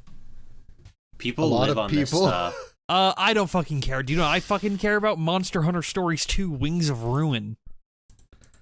Who I don't actually care about that at all. I don't. Looks alright. It's a Monster Hunter game. Who cares? What does Monster Hunter Stories mean? It's like a. It's the sit down for this one though. It's the Monster Hunter JRPG spin-off. Oh, it's a JRPG? Wait, is it good? Sorta. It's kind of like Pokemon, right? Because they made the monsters all cute, and you get the monsters and you fight them. And that was the original game's combat was literally rock paper scissors, deep. But I think this one is probably gonna. It looks like the monsters are bigger too. A little better. The first one was a 3DS game, and this is going to release on Sony PlayStation. I'm pretty sure. No, it's coming to Switch. No, Windows. It might come out PC. on there. Oh, that doesn't mean PlayStation though. But it's Windows, so it'll work. It'll run. What? Okay. It's not going to be stuck on the 20 FPS console. Switch Pro soon, guys, I swear. Yeah. Is this a twin stick shooter? Endless Dungeon? This is a roguelike tower defense game. Oh, wait. Yeah. Wait, was that not already a thing? I feel like another game company already did this. Are you thinking of Endless Legend? No, keep talking. I'm looking at my Steam library. Okay. Are you thinking of there's whatever. I don't care about this game at all. I'm like, whatever. This is not my cup of tea, and I don't like anything about it when I look at it. I want, like, this game, looking at it, it just makes me want like a really good twin stick shooter to come out. There was alpha footage for Synthetic, if that's Synthetic 2. Yeah, Dungeon of the Endless. I'm pretty sure TM. Yeah. Hey. Wait. Endless Dungeon? Dungeon of the Endless? Dungeon of the Endless it's the same developer. What? That's so confusing. How are they going to have a game called Dead Dungeon of the Endless and then another game called Endless Dungeon? It's all in their entire like series is endless because they also had like Endless Legend. Yeah, because there's a TM at the end of it. Yeah. What? Okay, but that's confusing. They're both Endless Dungeon, but with the words flipped around. Don't worry about it. Yeah, Dungeon of the Endless is good though. Well, then you'll like it this with game. the Canadian and the Australian. They I can't look at this man's face without thinking of Mr. White. I need cocainer. I need cocainer. Mr. White, just a little cocainer. They showed off Far Cry 6 with I don't remember this guy's real name. I'm sorry, but the Gus from the Breaking Bad. Giancarlo Esposito. Thank you. Who's playing the main villain? Not Castro in Far Cry 6. Did you hear him compare himself his performance to you say it, Tabby. I'll you go. Yeah, he compared his Geoff asked him how he got into how he would try and get into character or whatever, and just think about he explained that he would just use a bunch of other dictators in the world, and he literally name drops Hitler. That's in this non-political Ubisoft game. Yep. That's really fun. No, dude, Death Stranding, the director's cut, there was an interview with there's a little segment where Kojima was talking about it a little bit, and he just keeps mentioning 9/11 over and over again. I forgot to mention that. I saw a tweet about that, but I didn't get it. He just kept being why would he say that? He was talking about how events like that changed the political landscape of entertainment and whatnot, but he just kept mentioning Hitler, or not Hitler. He kept mentioning 9/11. It was just I'm that's so strange. But he was comparing it to quarantine and how things like that really change how entertainment has to look. Where was Kojima on 9/11? That's all I'm saying. Making Metal Gear Solid 2. Or was he flying a plane? He was making Metal Gear Solid 2 and removing parts of the end from it. All right. The next thing, Yoko Taro finally got his wish. A new Drakengard game has technically been released. That's right. Fall Guys Ultimate Knockout is getting a 2B She's skin. So cute. It's so cute. Everyone loves the 2 Look bean. at her. She's a little Everyone loves the 2 bean. It's so cute. Yoko Taro, when Fall Guys came out, Yoko Taro said, I want a skin in that game, and he got his wish. Was that one article where he's just where someone was asking him about the 2B Soul Calibur collaboration? He was just yeah, we'll do anything for money. It's when he did the FF14 stuff. The FF14, so they have the near raids in it, and it's really funny because they made him play the game to understand what he could and couldn't do in the MMO. And there's reports of him leaving the office to avoid playing the MMO. Yeah, that's rough. He's me. So relatable. It's like, yeah, I'm playing it right now. He's sneaking out of the window. They showed off new stuff for Genshin Impact. Like a new character or something. You addicts can talk about that for those of you who care. I know none of us play it. I never fucking played it. They showed off. My roommate plays it sometimes. They showed off even more footage for Back 4 Blood. That game is still not going to be good.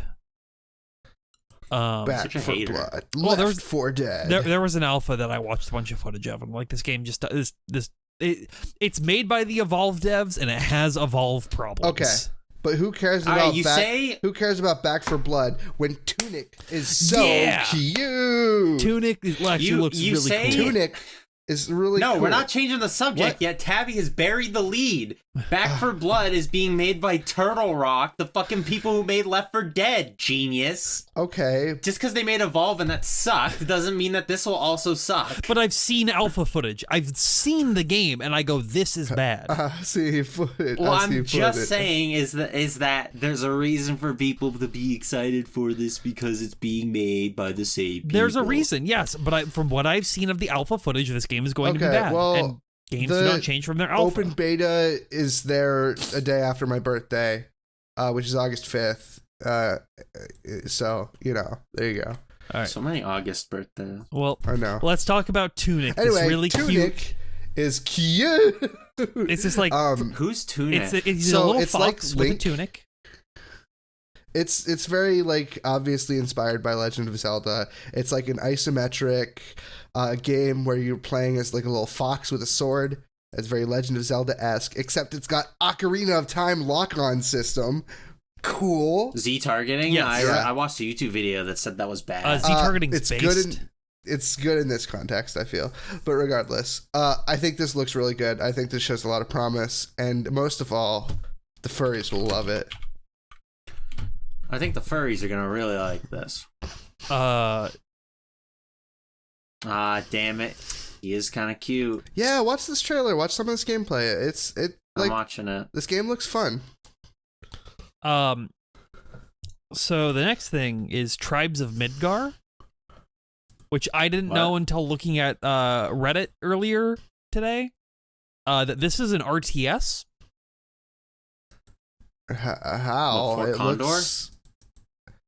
How is this an RTS? It looks like you're controlling one character. I know. Allegedly, they are calling it an RTS.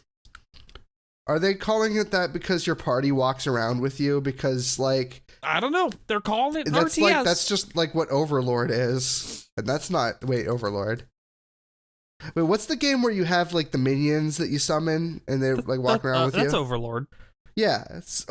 By that magic, Overlord would be an RTS, and I think that that's not true. Pikmin's an RTS, apparently. Yeah, I disagree. It's a real-time game, all right. I don't know. I have, like, no interest in this. It's another goddamn Viking game. It looks weird. I only have room for one Viking game in my heart. Look, Viking games stop existing after God of War. Like, it's like, cool, we got the motifs. We're done. We're good. Only one game allowed of each culture. You heard it here first, folks. No. You can have more. We're saturated. Okay, well, Ashley Williams returns in Evil Dead the game. Asymmetrical multiplayer. What? It's an asymmetrical multiplayer. Yeah. So this game, it's Evolve. It's just Evolve. It's the exact plot of Mrs. Doubtfire.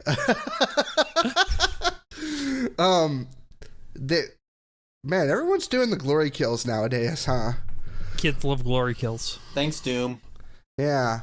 So it's like, I don't know, you play as like multiple characters from the game, and then one player can play as the force of evil, I can't remember what it's called.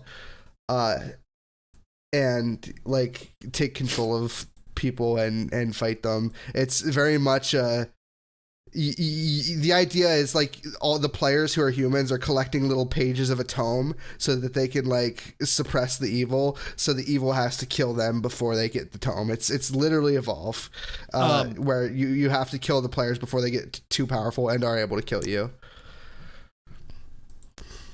I'll buy it. I like Evil Dead. I don't know. I don't like these I like games. You like Evolve, huh? I like Evil Dead. I like Evil Dead. I like Evil Dead too. I just don't like it as some people's Army of moms Darkness like it, you good. know? I think Army of Darkness Dark. was not as good as the other ones. No, do you like Evil Dead 1 or 2 more? I think 2 was better. 2 was good. I like 2. Okay, yeah. Tech?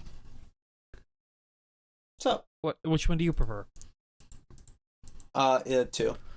I've never seen Army of Darkness though. So. I'm glad. I think Army of Darkness. I'm glad I'm the only Evil Dead 1 defender here.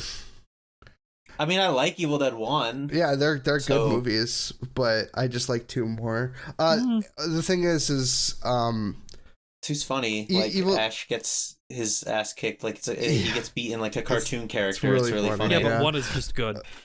And I feel like Army of Darkness, like I find it hard to compare them to Army of Darkness because Army of Darkness is so different from the original 2. So I don't know. Regardless, this game I'm not gonna play it. I'm sorry, Ashley Williams fans.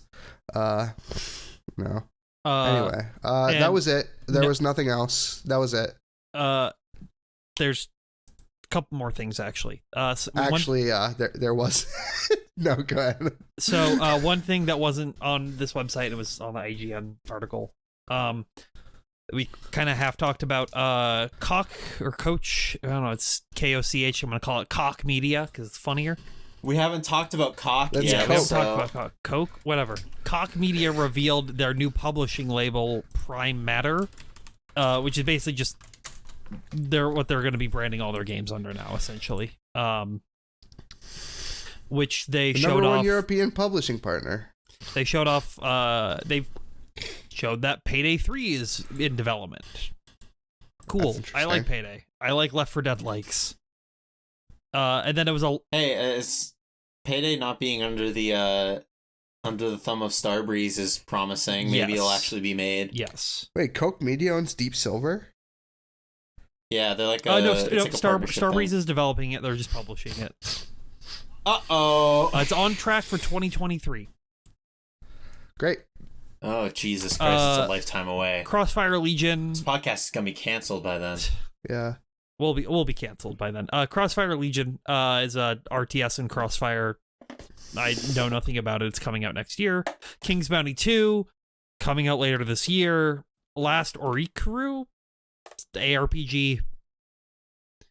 Oh wait, Deep Silver has Painkiller? I'm sorry, I'm like reading a wiki. I shouldn't be doing that. Yeah, Deep Silver has a lot. Or Last Orikuru is, I don't know, it's some action RPG. Encased is a the CRPG.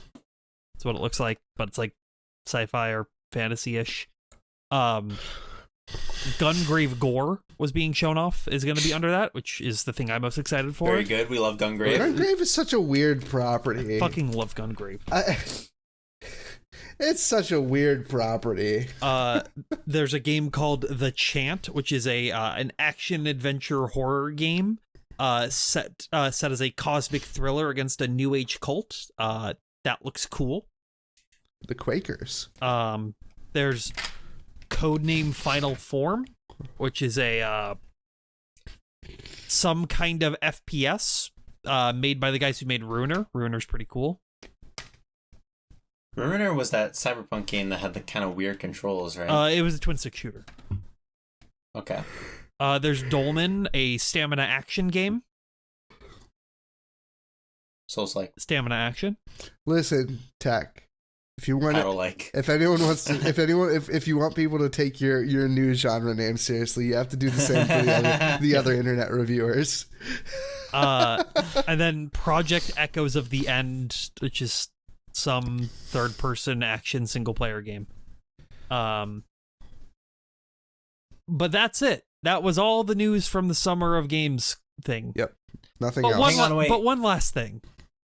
No, wait. What? Before we talk about the thing that can't be followed up on, I want to link this trailer. I don't think it was in anything, but I saw it the other day, and the game looks really cute. It's called Frogun. Frogun. It's a frog with a gun. It's about this little. She's got like a little frog gun, and she like hops around in these isometric games. It looks like Mega Man Legends. It's cute.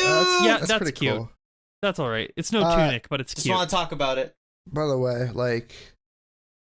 We are going to follow up on the new thing because there's other stuff that we're going to talk about. There's a Kickstarter for it. There's some other thing that happened today. Oh, there's Day of the Devs, right? Yeah, and I watched a lot of Day of the Devs. All right. So the big tease at the end is the thing. The gamers. I don't know if you can call it a tease. It was like a full exposure. Is the thing the gamers have all been waiting for. The gamers with the capital gamers.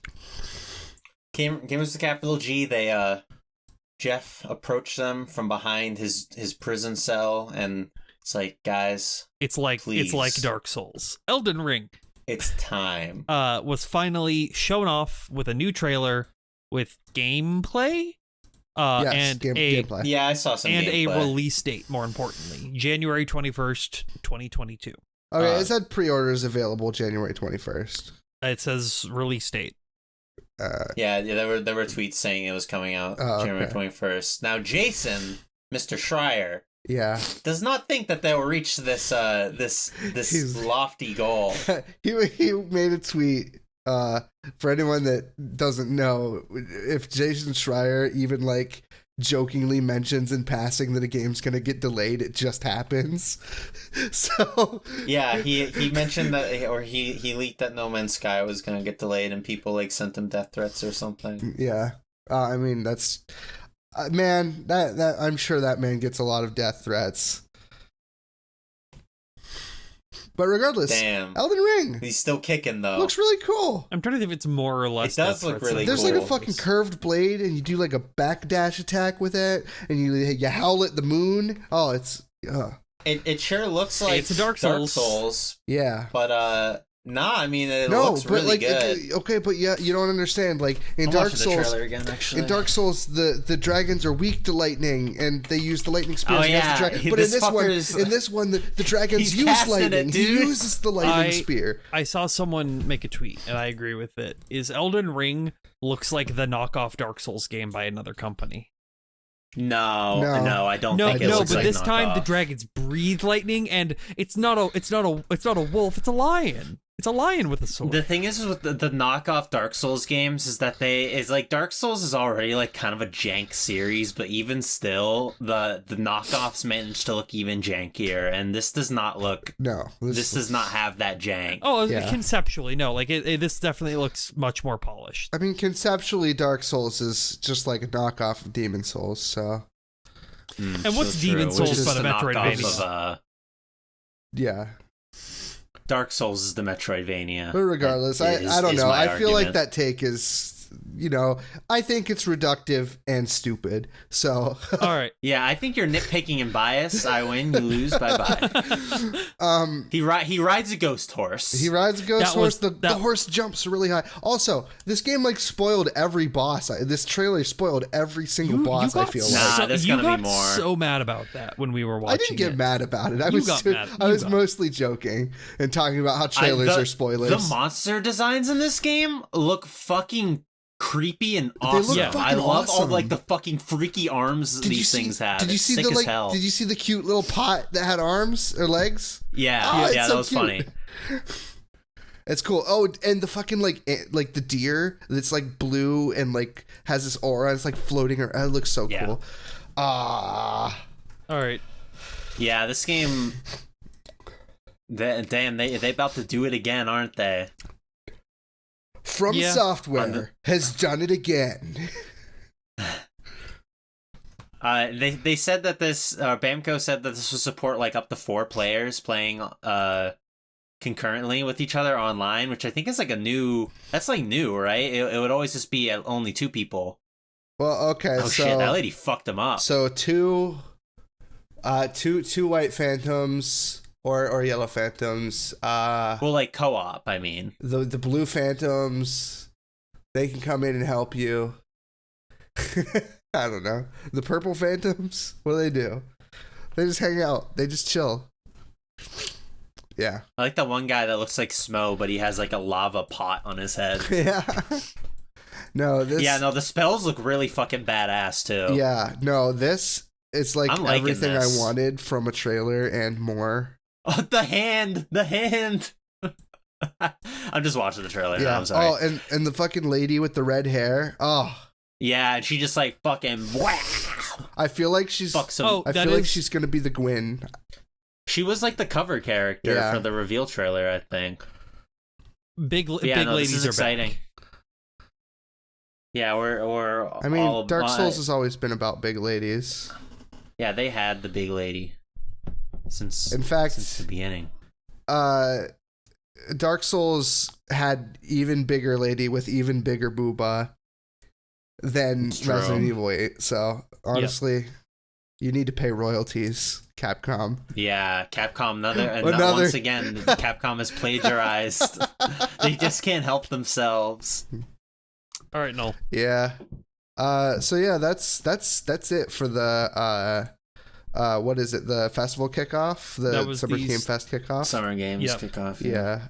Let me pull up the Day of the Dev. It's on the same E3 recap. I just have it filtered out right now. Just give me a second.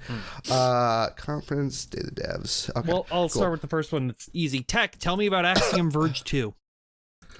I didn't watch the trailer for Axiom Verge 2. I just feel like you're someone that has opinions on it without even watching the trailer. Okay, well, I do have opinion. I probably do have opinions on it because I did play Axiom Verge 1 and I kind of liked it. I have some complaints regarding Axiom Verge 2, but I'm not gonna bother people with it. But I heard that this game will focus on it's gonna focus more on melee combat, and that all the bosses are optional.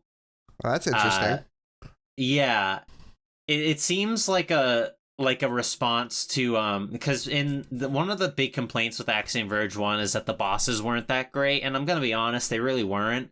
I don't know if making them optional was the decision I would have taken, but I have faith in Thomas Happ. The sound effects are really loud in this game. I'm like watching the gameplay trailer. I like the aesthetic of this one. It looks a lot different from the first game. And with the melee combat, it seems like they're trying to do more like Castlevania. I mean, you say melee, but games. But it's also got a boomerang. Like they have a sword. The main character like literally swings a sword. Yeah, but he's got like a boomerang. You just throw it, you know. He says it plays a bit different.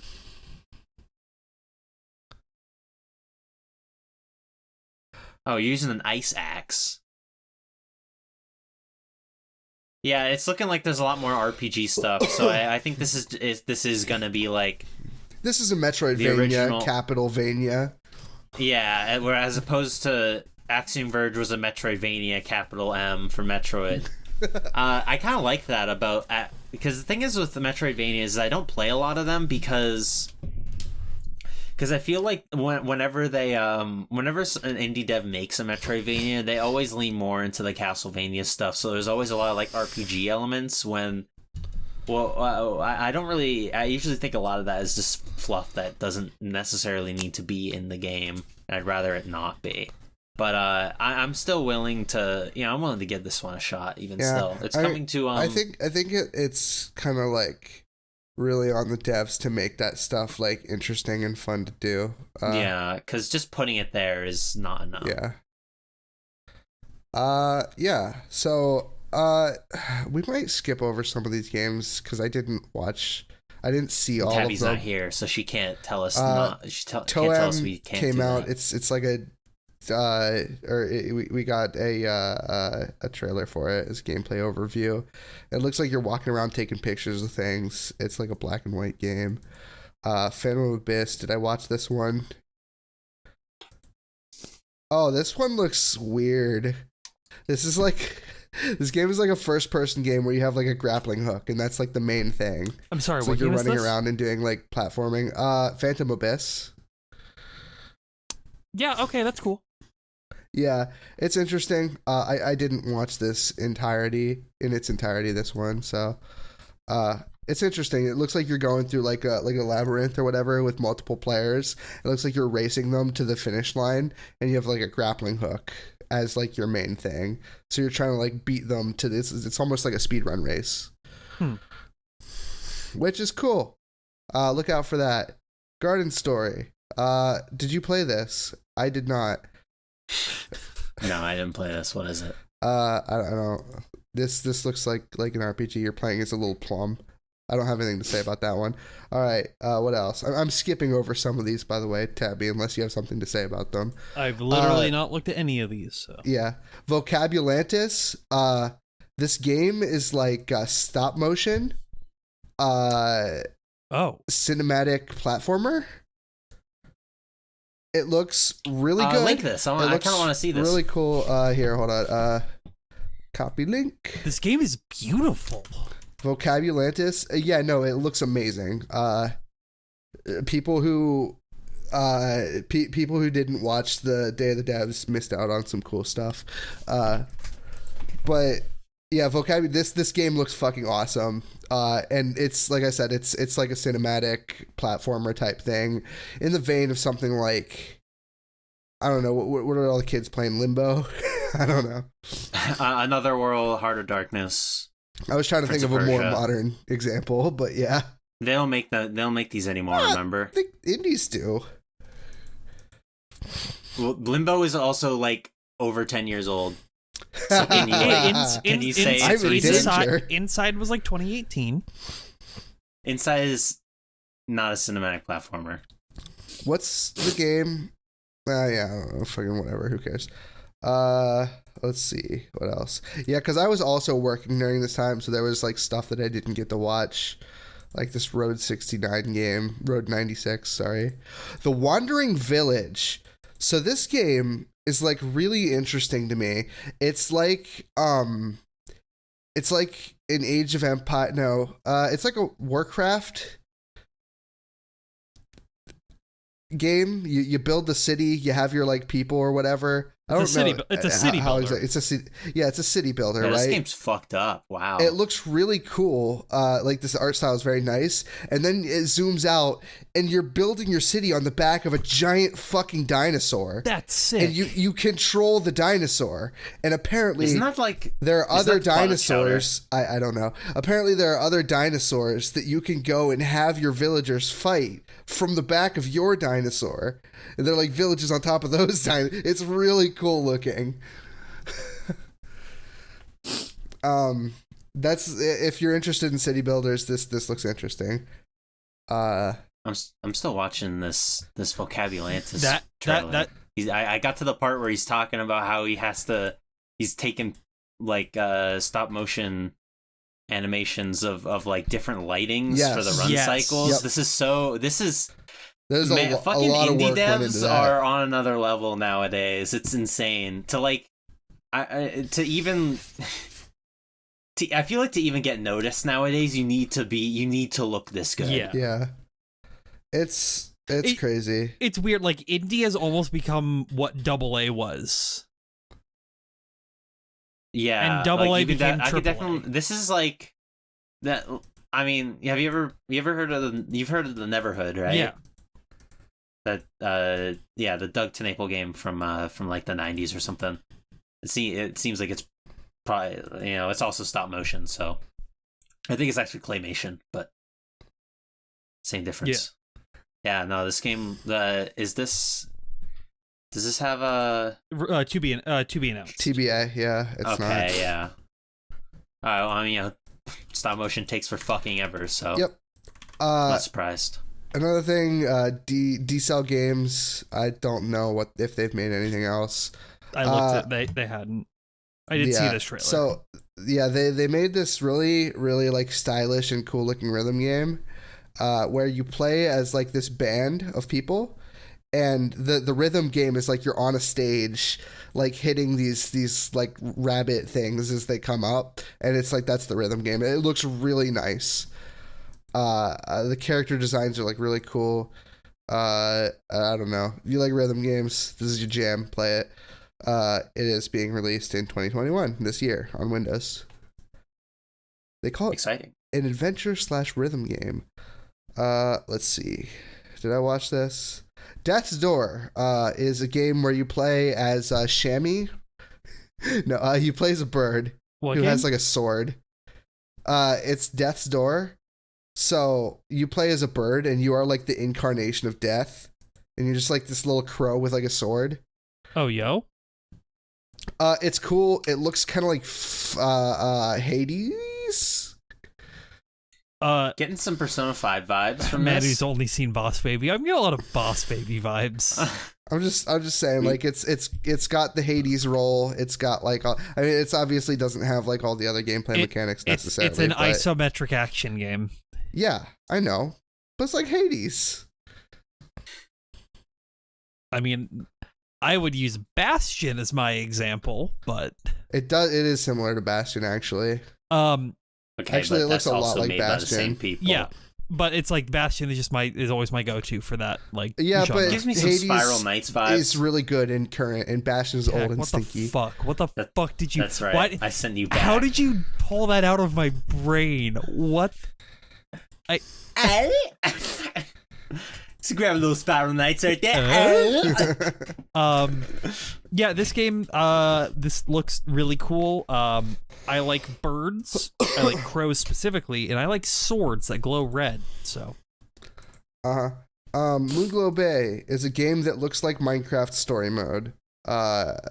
It's like kind of like a blocky game in that Minecraft story mode way. I don't know. You like run around a city, you go fishing. I don't actually know what the point of this game was. I think it's like Harvest Moon. You put like stuff into your vending machine and NPCs come and buy it. Did I say Harvest Moon? I meant Animal Crossing. It is a slice of life RPG-ish is what they call it. Yeah, so it's Animal Crossing. You know what? I'm gonna say it. This just looks like Swery's new game. The Good Life? Who's Swery? Swery is a game developer. He's like one of the like people that like he's like one of the devs people worship, but did he make Twelwe? No, he made Deadly Premonition though. Oh, did he? That's cool. I never played it. And Spy Fiction, PS2 and game. D4 Dark Dreams Don't Die. He worked on. Oh, and The Missing. He worked on The Last Blade. Yeah. Huh. I guess so. I like The Last Blade. Loot River is a game that is it's an isometric action game. It looks really good. Like visually it looks really good, and like the conceit of the game is that you have these like platforms that they're like in water, and you move the platform to move yourself, and it's like you fight bosses and you move the platform around to like make sure you dodge the bosses like stuff. So it's like it's a really cool like way to implement dodging into a game like this. Yeah. It's like really cool to get if you're looking at the trailer at all. Like this is like really interesting. And the art looks fucking beautiful. You can schmoove in this game as well. Yeah, 100%. So yeah, that's really cool. Be on the lookout for that. Despilote. I think this is made by like a Spanish speaking studio. I don't know a lot about it. It is you know what the fuck's his name? You know Creel? This looks like a Creel game. I know Creel. This game, like it looks like if Creel, like this video game is just a Creel video. It was terrible to watch because there is so much shit on the screen, like in the textures and whatnot, that the compression like fucking demolished it. And I'm sure it will look better on like while you're actually playing it. I don't really know how much I care about this game though. It seems like one of those art games. You know? I've turned a leaf recently, as of like the past couple like weeks. As of 2 minutes ago. No. Walking sims, kind of great. I don't think walking sims are bad. I just like. But I have to be convinced to play the game, you know? Specifically, and this was from a guy who does a lot of walking sim developments. Doc Squiddy is his name. He was talking about on a podcast that I was listening to that walking sims can be good, but you have to have more verbs than just walking in the game, if that makes sense. Yeah, like running, cringe crawling. walking sim. Well, no, not crawling, but like in one of his games, there's driving, shooting, milking cows, like doing stuff like that. I don't know. You can kick a soccer ball in this game, I guess. That's what it. That's a verb. That kicking. Yeah, I don't know. This is like a very like atmospheric, like artsy game, and I don't think I'll play it, but it looks interesting, and it looks like Creel. Let's see. Do I know anything about Last Stop? What's up? Oh my god. What? We didn't talk about Weezer. We'll get there. Let me finish this. We're almost there. We'll save it for the end. Okay. Yeah. All right. Yeah. Save it for the end, quote unquote. So yeah, there were a couple trailers from Asobu. There was a Demolition Robots is like a little platformer where you like kind of go through. I don't know. You're like an electric man and you do like electric puzzles. It's weird.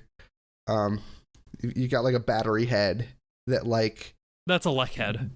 That like a lek head, and it changes things as you hit it, but like you can also throw your head at things. Demolition Robots KK. This is like a 4-player like Rampage type game, but it's like top like isometric top down, and you're like giant robots and you're just like breaking like cities apart and shit. You're just trying to get money for doing that. Looks like a fun little party game. And then Walk Trailers is you know how I was talking about Okairi? You mean just walk? What? I was talking about wait, is it Walk? What the did I game say? is just walk. You said Walk Trailers. Walk Trailers. That's what the fucking thing says. Yes. Hold on, let me link this to you at the current time. I'm looking at this video and I'm in love. Look at this tech. This is Walk is like it feels like that Okairi type like Japanese folklore horror. PS1 aesthetic, PS2 aesthetic. It's a fixed camera survival horror game. Yeah. Okay. Jesus Christ. This game looks really cool. Oh, there's multiple games in this trailer. It's those 3 games. Yeah, I linked you the time code. Sorry, I thought that was a mistake. Okay. All right, yeah, I'm looking. Yeah. This looks interesting enough. I can't play it because it's scary. I do like this. I mean, I usually think these kind of filters are a little overwrought, but I think this one looks pretty good. There's a really cool like red jam. There's a really cool part where it's like really like red lighting and you see someone's silhouette walk past and it breaks up the red lighting. It looks like really cool. I think the because the fixed camera angles. Oh yeah, I see that. That looks really nice. Yeah. The fixed camera angles help. It makes it look like it's security camera footage. Well, it's not necessarily always fixed because there's parts where it's not. Yeah, but like mostly, you know what I mean, though, right? So it adds like a contextualization to why the game would look so grainy, as opposed to just like not the dog on chill as art or whatever, but you know they just kind of like add those like low-fi filters over the games just cause. Sometimes justification isn't enough because that's how you get games like what's the game where you're cameraman and it's like a horror game and it's not Escape from Michigan or it's not Michigan Report from Hell. Yeah, it's not Michigan, it's the other one. Siren Blood Curse. It's not. No, it's Fatal Frame. Is it Fatal Frame? Well, you're not a camera. You're like a photographer. Yeah. What did I say? You didn't say anything. Cameraman. What the fuck is a photographer not a cameraman? Cameraman is like video. Photographer's photo. Yeah. I feel like there's a distinction there. I feel like it's a square rectangle thing, guys. Are there any more games? No, it's been 3 There's hours. only one game left. And it's less of a game and more of a musical experience. The end of the game, you could say? Well, it's actually... That's a Weezer song. No, there's a game, actually. And now, everyone, I'd like to welcome you to the Journalism Not Guaranteed musical guest. Tech. Weezer. Tech. You forgot to talk about skateboating. Oh, yeah, that's like the game Weezer's in. Yep, with Wheezy mode. Yeah, Wheezy mode. That's right. I forgot. There's a new level, and Weezer's new song is gonna be in this level. It's called Wheezy mode. It's Weezer and it's Wheezy. Let's go. Ooh, the song, guys, as the resident Weezer fan, gotta say, wasn't impressed. Not a very good song. Well, isn't like new Weezer not that good? What bitch, was I not just talking? Tech was just like chilling 2 OK weeks Computer. Ago? OK Human. OK Computer. Good lord. This song is like it's probably a song meant for the Hella Mega Tour, which is the tour that Green Day, Fall Out Boy, and Weezer are co-headlining. It's apparently going on this year. I didn't know that they I thought they postponed it to next year, but yeah, no, it's finally happening. Get excited, the Hella Mega Tour. You buy your tickets? So it had more of like a what? You buy your tickets? No, I'm not gonna fucking look. I like Weezer, all right, but I don't know if I'd like to see them live. It might ruin it because they wouldn't play the songs I want. They'd play the songs I don't want. I just wanted to play Buddy Holly 10 times in a row. Don't play Buddy Holly. They wouldn't be like, "What's with these homies dissing my girl?" No, they would. They'd play it. They'd play that. Would they do a cover of the Dream song? Oh, I hope. Would they do Across the Sea? Well, that's full circle. No, they probably wouldn't do Across the Sea. That's it. That's it'd be really the thing. Funny if they did, though. That would be crazy if they fucking went to the Hella Mega Tour with Across the Sea. You're sitting there. You're in the audience. You're sitting down because it's a Weezer concert. No, I'm kidding.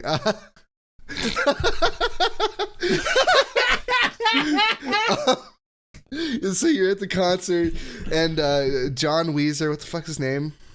Rivers Cuomo. Rivers Cuomo. He looks at the crowd. He's like, "This one's for the old fans," and then he plays Across the Sea. I lose my shit. I've had some lose my shit at concert moments when they play song I like, and I think that would be the most embarrassing one. Not gonna lie. I'm waiting for them to tour Pinkerton with the orchestra. That's what I'm waiting for them to go see live. Cool. Man. Fuck me. E3 hasn't even really started. This is day 1.5. Yeah. This is bad, everyone. We're going to have to do a little bit more like planning to like streamline this a little bit more and decide beforehand what we're going to talk about and what we're going to cut, because we do have to trim the fat on this a little bit. We're gonna have to do a little bit of trolling next week. We're just talking about E3 bullshit. I don't want any other stuff. What do you mean unless by it's like really big? Okay, I don't think there's going to be any other gaming news other than E3 stuff, unless it's like massive. I feel like if you're gonna like drop news during E3 week, but you're not like doing an E3 thing, that's just bad for business. Unless it's like new sex scandal from Rockstar, but like unless Rockstar steals more code. I brought him up once. Don't gaslight. You guys gaslight me constantly, and I'm not gonna let it happen on the podcast. I feel like I'm being gaslit right now. Well, you girl boss us all the time. And I'll gatekeep as well. Thanks for listening to the podcast. Well, Tabby, we're not done. No. We still have to go back to the past. You silly bitch. We still have to go to the past. We have to do the gimmick of the podcast. No! A link to to the past. Here we go. A link to the past. Start the show. A link to the past. Give your all. You know this game's a blast. You won't fall. A So, link to the past. now that we're done with E3, now that we're done with E3, time to talk about E3. And ladies and gentlemen, we have a great E3 this year. Why did you pick the good one? Why did you pick the shitty one? Well, you don't know what I mean when I say good. It's E3 2012. What were you guys doing in 2012? I had just dropped out of high school in 2012. I just started high school. And I joined... What? Well, 2011. 2012 was my freshman year of high school. Okay. Yeah, same here. That's weird. I just dropped out of high school. It was my final year. However, I'm not old, I swear. What was it? E3 2012. I feel like this is very reminiscent to the last time we talked about E3. I think I stayed home from school again. To watch E3. I don't know. What was it? Our cat had kittens, so there were a bunch of little kittens running around. Ooh, that was cute. We like kittens on the podcast. I don't know. I don't know where the only things I can tell you about the year 2012 were I played a lot of Black Ops 2. Oh, that's interesting you would mention Black Ops 2, because that's one of the games Microsoft showed at their conference. I almost failed biology. I failed algebra. And freshman year. That's when I started learning Japanese. That's all I could tell you about that year. Oh. Speak some Japanese for us. No, I'm kidding. I fucking hate that shit. Oh, you speak speak some for me. It's like the fucking most annoying thing you could do to somebody who's like bilingual. Little side tangent. That literally happened in a meeting I had at work. I know, because people are fucking inconsiderate. Well, it's anyway. No, I'm telling this story. Okay. It's gonna take 20 seconds. So, I'm in a meeting. They're like, we have to read off some Japanese company's name, and I say it with the correct pronunciation, and then they're like, "Oh, you're so good at saying that. How do you?" I was like, "Well, I studied for 5 years," and then they're like, "Oh, say stuff," and I'm like, "Oh, you motherfuckers! Dance, monkey, dance!" You did not. I keep speaking Japanese against white people, and they say speak, white boy, speak. But no, I mean, the thing for me is, like, with E3 specifically is, like, I didn't get into watching E3 until, like, very, like 2016 at this point. And for a long time before this, I was getting all of my video game news from Game Informer. Hell yeah. So, like, Is this? a lot of the like conference hype was just like completely missed by me. But yeah. When was Peggle 2? When was Peggle 2? That's 2013. Peggle. Hey, hold your horses, Tabby. Peggle 2. Well, we don't need to talk about Peggle 2. Well, I was thinking, like, was it this year? But no, it was the year after. I guess, like, I'll just start. Like, I'll just go. I'm going to go into Sony. You guys know about Beyond Two Souls? I've heard of it.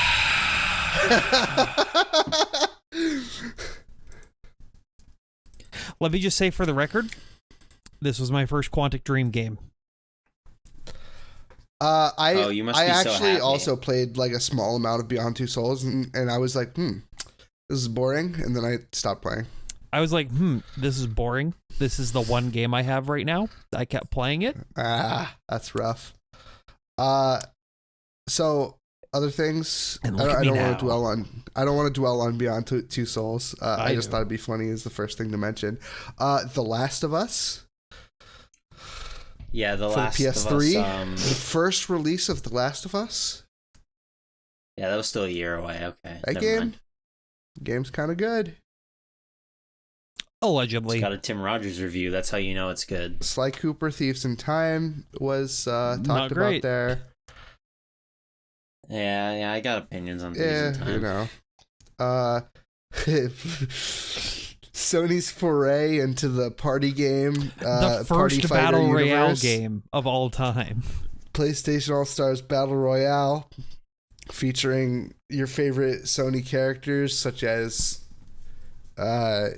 fucking God of War and Little Big Planet. Cole McGrath. Cole McGrath from Infamous, the Big Soul Daddy. Sacrifice? DMC. That's kinda The cool. game that the one kid in my Japanese class wouldn't shut up about. Soul Sacrifice. I don't know anything Soul about Sacrifice? Soul Sacrifice looks cool. I'm looking at the box art for this game. It like looks really interesting. It's notable for being one of the only KG Inafune games post Capcom to actually be good. Uh-huh. Oh shit! Everybody. Yeah, he was the designer. Everybody gets one. They released an expanded version of the game called Soul Sacrifice Delta in 2014. Yeah, that's the. Is that the good one? I have that version. Yeah. Oh, okay. So if you ever have a Vita, pick that game up. I'd like to get a Vita. Same. As like an emulation machine. Regardless, yeah, that's interesting. What else? God of War Ascension. I didn't play that one, so that's like beyond me. I didn't play it. Did you? I think the Game Brit actually just released a video about that game. Did you ever play PlanetSide 2? So PlanetSide 2 is weird for me because I always confused it with Lost Planet 2. What? Why is Sony showing off PlanetSide 2 when it's a PC game? It's published by them. It was made by Sony Online Interact. Yeah. Oh, it came out on PlayStation 4. Actually, it was a Sony Online Entertainment back then. Oh, yeah. It was Sony has gone through so many name changes. It's really funny. Well, they were Sony Computer Entertainment for a very long time. Yeah, it just always confuses me because they both have the word planet in them, and they are numerical in their releases. That's so weird. Lost Planet's a really cool game. Lost Planet's Western Monster Hunter, so yeah. Yeah. That's not a joke. That's literally why they made it. They made it as a Monster Hunter game. They made the Matrix Online.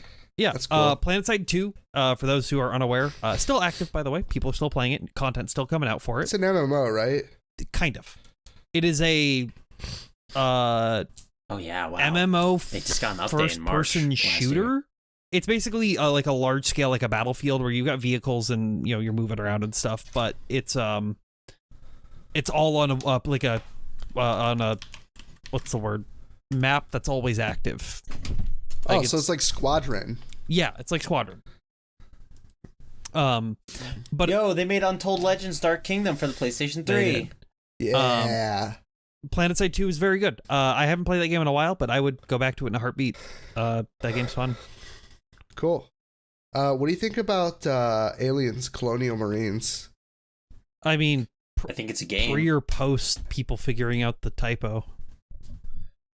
Wait, this was the typo? This was pre. This was typo. This is the game existing. Yeah. So it was all fake. It was all fake footage.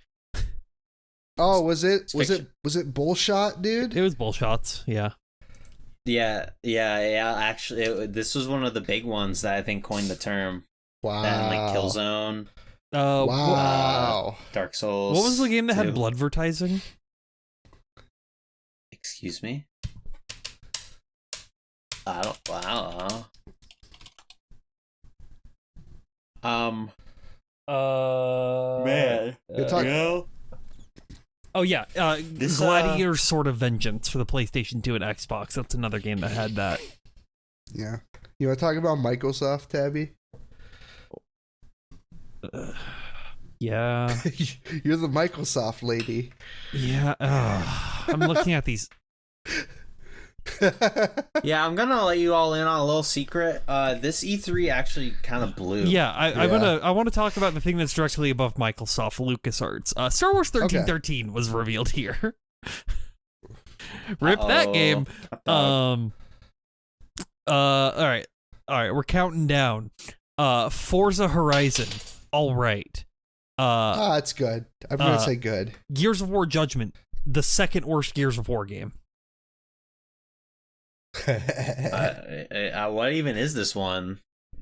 They didn't even give it a number. Yeah, so Gears of War Judgment is a it's a prequel where you play as, oh shoot, what was the character's name? Dude, if you don't play as Marcus Phoenix, you do care. not play as Marcus Phoenix. Augustus Cole. The Cole Train, baby. Yeah, Cole Train runs on whole grain, baby. Woo! Never played a Gears of War. Cool. He's cool. He's like a football player turned like Marine. So he's like kind of according goofy. to Tim Sweeney, Gears of War Judgment cost $60 million to develop, and it made it all back. Gears of War is kind of their Gears of War is kind of their baby at that point. So it's like they will dump money into it. Was Cliffy B still involved by this point? Cliff Blazinski? Cliffy B would have been... No, this is the first game without Cliffy B. Yeah. So they also showed off Halo 4, the worst Halo game. Worse than 5? I think it's worse than 5. Okay. And then... It was... this was the... Back when we were playing Halo 3, like at my friend's house on his Xbox 360, on my mountain of free 14-day Xbox Live passes. Yeah. Because go to Journalism Not Guaranteed episode 2 to figure out how Null got those 14-day Xbox. You can remember the episode. Holy shit. I just picked a random number. So it's an early one. Yeah, so we were always like joking. It's like Halo 3, dude. Where's Halo 7? And the sad thing is we are now coming into a universe where a Halo 7 is like on the horizon. It's next year. Like, well, hang on. Let's think about this. We might have already passed it, right? Halo Wars doesn't count. I'm talking about like numbered games. Oh, well, they're not going to number them anymore. They're making Halo Infinite. Oh yeah, that's right. Yeah. Fuck. How many Halo games have there been? Like Halo Infinite will be the 7th. Yeah, Halo 7. Are we counting ODST as a? I wouldn't count ODST. That's expansion. That's a spinoff. Oh, I consider it like a. Well, Reach is its own game, though, right? Reach is its own game. I consider ODST like 7th. DLC for Halo, even though the opposing force to Halo 3's main campaign. Y'all need to shut up. We need to talk about the most important game. Fuck a Halo. No, Fable the Journey. Yeah, this is the Kinect the game. Fable, the action role-playing on-rails video game is the verbiage used. Oh boy. Yeah, not it's good. the Kinect. I'm gonna talk about a good game though. After having to talk about all of those, because there was one. Tev, you want to cover Capcom for us and just show everyone? I'll talk about them after. State they were I in? want to talk about Persona 4 Arena. That game's fucking sick. It is fucking sick, but you know what's even better? Persona 4 Arena Ultimax. Yes, the sequel. The sequel, but no, Arena was cool. It was really, exciting because it was like, yo, Persona 4 is getting a fighting game. What? And then it happens to be goated. Yeah, it's made by Arc System Works, the Blaze Blue guys. What? This was a pre-Persona 5 world. So this wasn't where like Persona wasn't a household name yet. It was getting there, but it wasn't quite there. So this was very exciting. Persona 4 is very what? The Microsoft conference was called Xbox Entertainment Evolved, like Combat Evolved. One thing to mention about Microsoft that I forgot. There was Matter. It was never existed. It got announced and then canceled. Oh cool. Yeah. And it was going to be made by Gore Verbinski.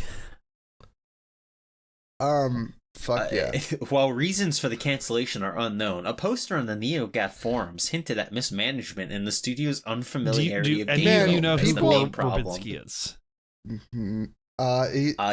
He directed. He's Pirates the guy of the that ran Caribbean against and George Rango. Bush for he president. directed Rango. What? Yes. Oh. Al Gore Yeah. Verbinski. Cliff Blazinski. Yeah. Tech, I want you to talk about Nintendo real quick. Just to keep the I'd flow love of to talk things about going. Nintendo because All these games this are terrible. E3 was, this was not a very good E3 for Nintendo. It was their big Wii U showcase after like unveiling the console for the first time the year before. This was the year the console was supposed to come out. Well, they showed off the it came gamepad out. this year too. Yeah, they showed off they showed off the redesign of the gamepad. I think I said last year that this game, or that the Wii U came out in 2013. I was wrong. It came out in 2012. But they have like Game and Wario was shown off here, which is like, it's a fun little game. It's not a system seller though. It's a killer app, like okay? Yeah, not a killer app. You got Luigi's Mansion 2, which I think was like about to come out. People New like Super Mario that game, Bros. though, 2. don't they? People kind of like it, yeah. It's Luigi. I've never played it. Yeah. He's like, I don't know. I don't want to get into a diatribe about Dark Moon when I've never even played he's it. like, wow. But it has its fans and it has its not so much fans. They showed off New Super Mario Bros. U, and the year before this was basically just a re-release of New Super Mario Bros. Wii, but we play as Mii's, and then they turned it into its own game. And this is two New Super Mario Bros. Games in one conference.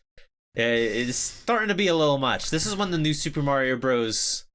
Fatigue set in. Like, I think last episode I was talking about how, or whichever episode we talked about E3 2009, about how like New Super Mario Bros. Was still exciting. It was not exciting by this point. Definitely was not. It was kind of lame. Yeah. Nintendo Land, that's a fun little launch title. It's real now. It came packed. What? It's real now. Oh yes, it is. It is real now.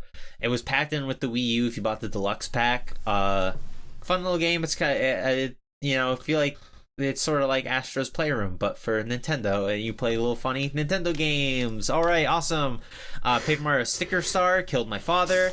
Pikmin 3, it's the third Pikmin game, and it's widely considered the best one. I like it. I haven't gotten to play it because I don't own a Wii U, but my roommate owns a Wii U. It's on Switch. Yeah, they ported it to Switch. I'm not buying it for Switch. That's right. The $50 Wii U game is $60 on Switch.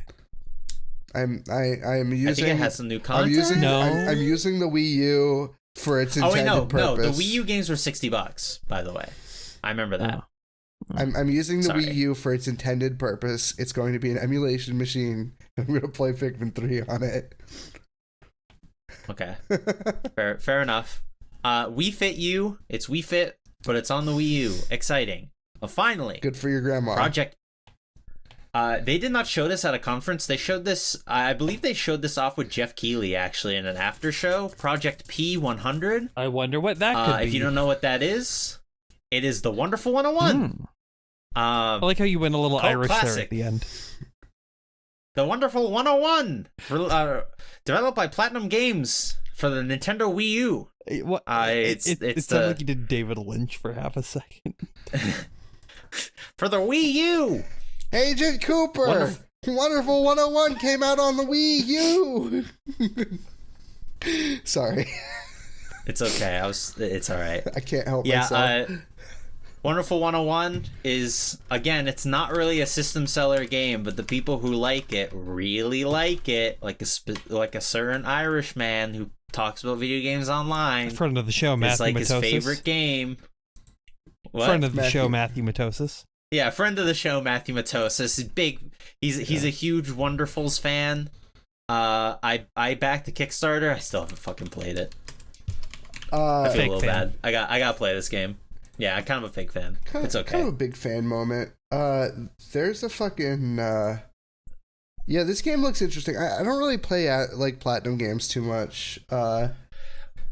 It's like a Platinum game.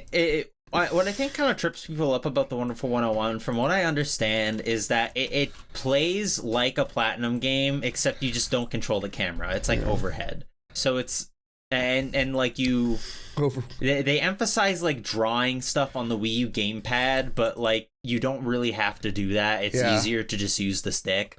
I don't know. I'm gonna be playing Astral Chain here soon, so I'll get my platinum fix in. Can we talk about the better platinum game that was also shown at this? Yes, but I need to show you this real quick. Wait, did they show? They showed Metal Gear Rising: Revengeance. Oh shit! Oh yeah, they did. I can't believe both those games were shown at the same conference. One of them's good, the other one's Wonderful 101. You played the Wonderful 101? Yes, I played it on the Wii U. I heard Wonderful 101 got a better version. Yes, I had a Wii U at launch. Did Wonderful 101 not get a better version like later on? It has a PC port now. Yeah, it got a remaster. Yeah, it has a PC port and everything. I heard that's a little bit better. The core gameplay loop. The PC sucks. port of Revengeance sucks. I'm talking about Wonderful 101. We've already been over this. Oh. You guys know I don't like most of Kamiya's games. Like I know, but like, well, you're dumb. That's a you problem, you know. Tech, I just want to mention here. Somebody commented this on your video, and I thought this was Matthew Matosis for the briefest second. Oh, jeez. I saw the avatar, and it's like this streak of red, and I'm just like, oh yeah, that's Matthew Matosis. He doesn't watch videos. That's the problem. True. Could you imagine? Like, I'd probably just have to be like, I'm retiring. If he comments on your video. It's like, he's acknowledged me. I've made it. Goodbye, everyone. Goodbye. Bye-bye. See ya. To this world. Stop making videos. Bye. I'd like to note at the bottom of this chart that we're looking at for E3 2012, you have the one bullet of note. This was THQ's last E3 appearance before it was filed for bankruptcy. Okay. If that's true, then why does THQ Nordic exist? I'm gonna fucking... I'm gonna beat you up. The whole Nordic... Nordic region. We don't need to explain THQ. it. We can stop. We don't need to explain why THQ Nordic exists. I fucking This is what happens in a podcast going longer than 3 hours. I can't handle this it. This podcast will never end. They showed off Watch Dogs. This E3 sucked dick. I was gonna get to that. Oh, okay, get to it. The thing Watch is with this E3 is that everyone who showed off stuff like pretty much had nothing to show, and it was bad. Like Konami had Revengeance, but they did like a little pre-show before E3 was even at. There's a clear winner from this E3, and it's THQ. Oh, they did have the Stick Company of Truth. Heroes 2, great. Metro Last Light, pretty good. Stick of Truth, fantastic. Clear winners, pretty good. Darksiders 2, not as good as the first one. It's like a 6 out of 10. Is Darksiders the one where you play as the girl? What a wonderful showing. No, that's 3. That's the one. I played a little bit of that game when it was free on PlayStation Plus. Also, shoutouts to Bandai Namco, or Namco Bandai at the time. Can't even call them Bamco. They're like Namdai, for showing off Star Trek the game. Do you want to know a fun fact about Star Trek the game? Yeah. Maybe not. The game is terrible, surprising no one. Okay. Yeah. And it got so bad, the entire development team said, "Fuck it, we're gonna make Warframe." Fuck it, I'm making Warframe. This like a part, and what's even funnier is Digital Extremes. Yep. The first people to put out a viral piece of content shitting on the game was the Super Best Friends. So they are. It's a funny bit to say that Pat is directly responsible for Warframe existing, a game he's probably spent like $4,000 on. Damn. What do they mean? So what do you mean? Like they got mad that the game sucked, so they made Warframe. They made like Star Trek the game. Is there like a direct correlation, or was it just the next Star Trek the game made?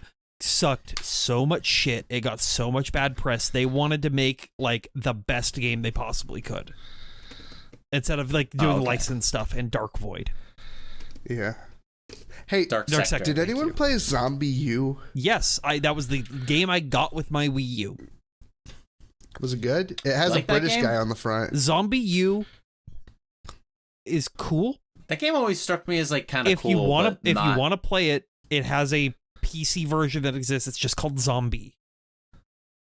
Yeah, but I feel like you're missing the point if you're playing the PC version, because like the whole appeal of the game was the interactions with the gamepad. The gamepad was alright. The gamepad, the real cool thing with the gamepad was something I never got to do because I didn't have friends. Was the multiplayer mode, which one person spawned the zombies, and then the other people were like playing the game on the screen. And but one of the big mechanics for anyone unaware is that like there is no like pause button in Zombie U. So like if you ever wanted to look into your inventory, you would like press the inventory button, and you would and your like character on the TV would like look down into his bag, and then and the gamepad would be the inside of your bag. So it's like a real time management thing, because like zombies. It's just like Dark Souls. It's just like Dark Souls. It was also like a roguelite as well. Yeah, it is. Yeah, it's like it's got some roguelike stuff, because I do like if your guy dies, you can find him as a zombie. It's like a cool idea, and you have to kill him to get the stuff back. So if you have like a good weapon in there, or like good armor, you have to kill that. Use a cricket bat. Use a cricket bat, mate. Because you're British. Oi. Yeah, that game. Oh. That game's fucking interesting. I'm looking at the waveform when I said "oi." It's very funny. But this E3 was always known to me, even in hindsight, as the E3 where everyone shit their pants except for Ubisoft. It's the only time it's ever happened. And even Ubisoft like almost shit their pants. That just Ubisoft. So here's the thing: is that like yes. So Watch Dogs was like the big thing, and we all know, yes, Watch Dogs came out and was bad, but the trailer was really cool. And let's look at what else they had, because I'm looking at it and Far I'm Cry pretty 3. impressed. Is that the one that had the weed and the dubstep and Voss? Yes, that's Far Cry 3. It's a good game. They also had Rayman Legends and Splinter Cell Blacklist. Yeah. That's the good one, right? I've never played. No, that is not the good one. Catch me playing a Splinter Cell game. That is not the good one. Well, I thought Conviction was the bad one, and this was the good one. I'm pulling up a list of games. Yeah, please look at the. I thought we talked about this, and that you said Black. Splinter Cell, who good. do you guys Pandora think would Tomorrow, win in a fight good. between Sam Fisher and Solid Snake? Now, have you ever seen that clip of what was it? I think it's like Sam Fisher in some fucking Ghost Recon bullshit that Ubisoft made, but he's there as DLC, and he mentions Snake, not like actually mentions him, but he's like, yeah, I used to go around had this rivalry with this other mercenary, and then like this lady who's talking to him was like, oh, that guy, I heard he retired a few years ago, and he's like, did he now? And he like looks kind of sad. It's like kind of no. I'm pulling this up. I was getting the games confused in my head. Conviction is the good one. Blacklist is the bad one. Oh, but okay. Double Agent is the worst. All right. So Conviction's the good one. Conviction's the good one. Well, it's not as good as like Splinter Cell, Pandora Tomorrow, or Chaos Theory and stuff. Chaos Theory is like I bad play but Chaos great. Theory. Wait, what? No. Yeah. Isn't that the best one? No, it's fantastic, but it's kind of terrible. Fucking goddamn it! I don't know what that means. I Just don't play know. You know, they showed off a game that was arguably the beginning of the end for Visceral Games. Ooh, exciting! Which is Dead Space 3. You see, it's a funny little company named Electronic Arts, where Medal of Honor Warfighter. They've been known to meddle, and I love meddling. So Dead Space was great. Like it was a hit when it came out. Dead Space 2, it did well, but not well. You know the thing where they just want you to make double the amount you made last year. It did good, but not good enough. At least EA's calmed down on that, like as of recently. Allegedly. Anyway, so they're just I think others have just gotten worse. They're like, all right, Visceral, listen, I know you guys made really good games. We need you to give Dead Space 3 more broad appeal. So they're like, put in co-op, make it faster, make it like make it sexier. Make it sexier for a broad audience, yes. And the thing is that kind of takes away from what the game is, Dead Space. It kind of fucks with the tone of the game, much like Fear 3. You know what I think? You know what I think it is? Fear 3 did it better though. I think they may have gone, you're a survival horror game. Look what Resident Evil 5 did. Just do that. I mean, it's so well for them. the like just during this time, it was a lot of like, okay, we want more mass market appeal. How do we do this? Add multiplayer. Like it's literally just that. Yeah. And Dead Space 3 didn't sell very well, and they got dissolved into EA Montreal. So, yeah. Doesn't the series kind of end on a cliffhanger too? Yep.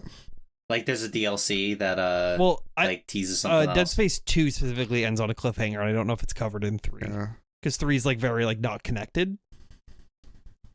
Of course. Because yeah, that sucks dick. I was gonna call it the Allspark, but that's not the name of it. Yeah. The monolith or whatever. Like at the end of the game, Isaac is like connected to the monolith, and it's like, oh, he might be able to actually like communicate with the things that are behind the necromorphs, and then we never got it. There was a point where Visceral was thinking about taking up System Shock and trying to make a sequel. Dead Space was gonna be a System Shock game. I was actually just about to say that. Isn't it strange that games that try to be System Shock but more broadly appealing just end up being really fucking good? Well, they end up being good until the third sequel where they become terrible. System Shock 2... Isn't it interesting how System Shock 2 inspired all these other games that are massively more successful than it? No, like think about it. Every like System Shock inspired game, the third game of it is always terrible. It's always, well, dude. System Shock 3 doesn't exist yet. BioShock Infinite is awful. Not good, yeah. Dead Space 3 is bad. If you can give me one more, I'll sign off on this. I'll sign off on this epic theory, because I can't think of any other games inspired by System Shock that aren't BioShock and Dead Space. And Dead Space is like... Prey. Alright. Where's Prey 3? Where's Prey 3? Yeah, where's Prey 2? Because only the reboot, only Prey 2017 is like System Shock. Is this is such a... I want to talk about SimCity. I want to talk about SimCity. This is also an EA game. So SimCity, it was a reboot of the iconic city management game. It was probably one of the biggest disaster launches in recent history regarding games. Do you two remember when this game came out? Tell me about it. Which game? SimCity. SimCity. Oh yeah. Yeah, they showed this off. Yeah. And you needed to have an connection, an online connection to start the game, and there was like a bunch of server issues, so no one could play the game when it came out, and reviewers couldn't even play it. So like this game, Fear is not System Shock. It is not System Shock at all. Especially not the first two. But Fear, it's like a tactical shooter. It's not a tactical shooter, really. It's just because it's scary. A scary shooter game doesn't make it System Shock. Dusk. All right, whatever. All right. You got me there. This is like during a time like. I think you can blame a lot of these like weird like decisions on GameStop. You know what's funny is I think you could probably get away with something like this today. Yes, 100%. Well, the thing is, like during this time, like a lot of like publishers were really mad that GameStop existed and was making a lot of money on like the secondary market that they just couldn't make. Oh, because video games don't have a way to make money secondarily on a title. They ship it, they make their money, they're out. That's not true anymore. But I mean, the next E3, the E3 after this one, we're getting, that's the Xbox One E3, and yeah, need we say anymore. Do you guys know what EA did about that with Mass Effect 3? Oh yeah, that's a System Shock like. Huh? No. Nah. So for Mass Effect 3, I'm joking. Mass Effect 3 has multiplayer. It's pretty good. I like it at least. And something comes out, it's bad. Sorry, car just started outside. I got very confused. And every time you bought a new copy of the game, it came with a code. And you had to use that code to play the online. And if you didn't have it, it was $25. Yep. That's like I said, this is peak. Like, developers really hate that GameStop is making money on the secondary market, and they want in. And they come up with all these scummy, like, always online DRM, get your, like, codes to make sure you're buying them new, like, all sorts of shit. And it's just like, they wanted their piece of the pie, and now look at GameStop. They're going to the moon.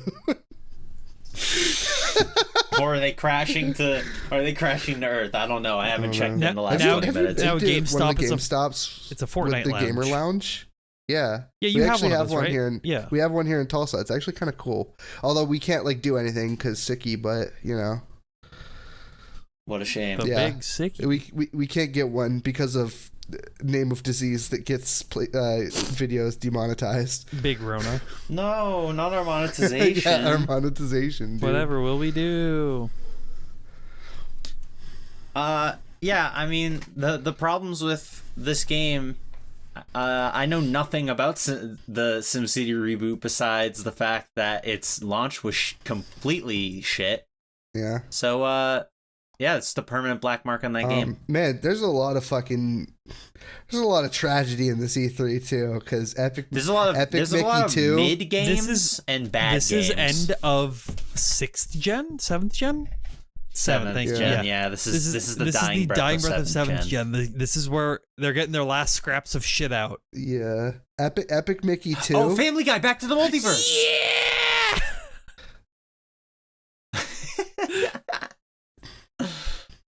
Oh man. Spec Ops: The Line. Hello. Was that already out? Dude, what if? Oh, that came out like later that month. I need to play that game because. What about White Phosphorus? I need to play that game because I feel like a lot of people were mad at that game. And I feel like... And it's actually fine. Yeah. I mean, this is based on, like, just me hearing about it. But, like, apparently the gameplay is also just good. No, let me red pill you. Let me red pill you on this. Don't right red now. pill me. All right, let me any blue other pill. Let me pink pill me. Let's end let me this. Let me black pill you on it. No. Spec Ops: The Line is a game that came out at the right place at the right time. This was peak modern military shooter. Little Jimmy's looking at the GameStop. He sees Spec Ops: The Line, and he goes, "That looks like Call of Duty," and asks his mom to buy it, and she does for whatever reason. But then it's a game that actually maybe we're the baddies. All right, but does little Jimmy understand that? Little Jimmy does not does understand. He think that throwing white phosphorus at people think it's Jimmy does not understand cool. that. But they were expecting adults to buy that game, and that's not what happened. But he will someday. He will someday. Yep. Also, opinion: Spec Ops: The Line has boring gameplay.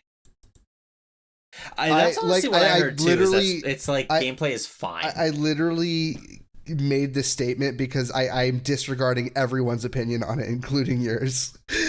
Oh. Like, because I've just heard many different things about this game, so I have to see it for myself in order to do that. Theater Rhythm Final Fantasy for the 3DS. Those games are cool. Oh, fuck yeah. Those games are cool. I like them. They're cute. Yeah, they made a Kingdom Hearts one. Hey, you know what game is also cool? Dream Drop Distance. Sleeping Dogs. Silent Hill Book of Memories for the PlayStation Vita. What is Final Fantasy? Fantasy? Tom, I don't blame you. What is Final Fantasy Dimensions? That is a mobile game. Oh, it's the mobile port of the After Year. Oh wait, no. It's similar to the After. It got an episodic release like the After Years did. Thank you for Rayman Legends. I don't know if I mentioned that at Ubisoft show. Yeah. Rayman Legends is good. Hey, did any of you play Final Fantasy Mobius? No. Which one's that? It was a remake of one for mobile phones. I should have called it Mobilis.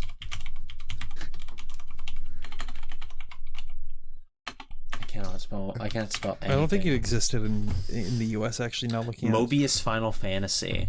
Okay. Came out in 2015. Yeah, it was just released in Japan. That's why. That makes sense. Oh. Did I mention Epic Mickey too? You mentioned it. Oh, okay. Yeah. You didn't talk about it at all. Because I talked about I side railed you with Family Guy back to the multiverse. It's true. I got fucking destroyed. Yeah, that's the Junction Point game before Junction Point. That was also the game that dissolved Junction Point. Are we good? Is it the game's fault or is it Activision's fault? Oh, we haven't even talked about Capcom. It was Disney's. Disney's Disney. studio. Yeah. All right. Yeah, you need to talk about Capcom, Tabby. We're gonna end on that. All right. RE6. We all know it's bad. I'm not going into details of why it's bad. Yo, but there's this one scene where Leon's like, women. Yeah, and then you shoot the black people in Africa. That's 5. And Is that 5? Oh my god, that's such a dumb controversy. He's in Africa. It's gonna happen. Lost Planet 3, the worst Lost Planet game. Woo! Hey, and you saved the best for last. Sure, I saved one of them for last. DMC the DMC, or Devil May Cry, made by everyone's favorite developer of Hellblade, Setsuna Sacrifice, Ninja Theory. Senua's. I'm just. Setsuna I'm gonna. is I'm going. something It's. I am else. Setsuna. I'm just always gonna call it Setsuna, and you're just gonna have to deal with it. Okay. Okay. DMC the DMC. Has anyone here played that besides me? Fuck no. It's another game that I feel like gets more flack than it deserves. DMC the DMC would be a totally passable character action game if it wasn't the Devil May Cry labeling on it. That's why I think it gets more flack than it deserves. It deserves all the flack it gets, though, for the writing. No, it's fun and schlocky. It's not schlocky. It's Fuck bad. you. Fuck you. Never in a million years. Fuck it. They set the precedent right in the beginning of the game. They're like, this ain't your grandma's DMC game. Where Dante walks up to a mirror, puts on the white wig, and goes, No, it falls on his head. Him. It falls on his Yeah, head. he doesn't put it on. He's like, never in a million years. You don't look a day over 12,000. Fuck you. I used to quote that all the time in high school. No, I do like the fuck you, but I don't like the gameplay. I don't like Fedora Virgil. Fedora Yo, Virgils. but Fox News bad. That's like I said. I just feel like sometimes gamers are a little bit too angry. So here's the problem with DMC Devil. Yes, you are with DMC Devil May Cry. Is that DMC the DMC? Is that whatever? It came out. It came out at a time when the last time there was an actual Devil May Cry game, it was like unfinished. And ended on like a cliffhanger or something. So then you reboot it with completely different characters. Dude, it's like Firewalk the guy with me. who saved Devil May Cry isn't involved at all, so it's not like Firewalk with me. It's like Twin Peaks Season 2. It's Ninja Theory. It's Ninja Theory now. Yeah, Itsuno's like in a corner but making Dragon's Dogma or something. That's a good game. It's like, all right, which is Heavenly good. Sword guys, you make a Devil May Cry game. Thanks. It's all Keiji Inafune's fault. If this game came out like 4 years later, I feel like people don't need to be mad at this game anymore since Devil May Cry 5 exists and is like one of the best action games ever or something. I don't know. I never played it. It's the Wacky Wahoo Pizza Man. Yeah, the Wacky Woohoo Pizza Man's in it. He's back, baby, in pizza form. And this game will always just be funny that it exists. Fuck I'm you. happy with it. Was it one of the producers of the game looks exactly like Dante? Dante.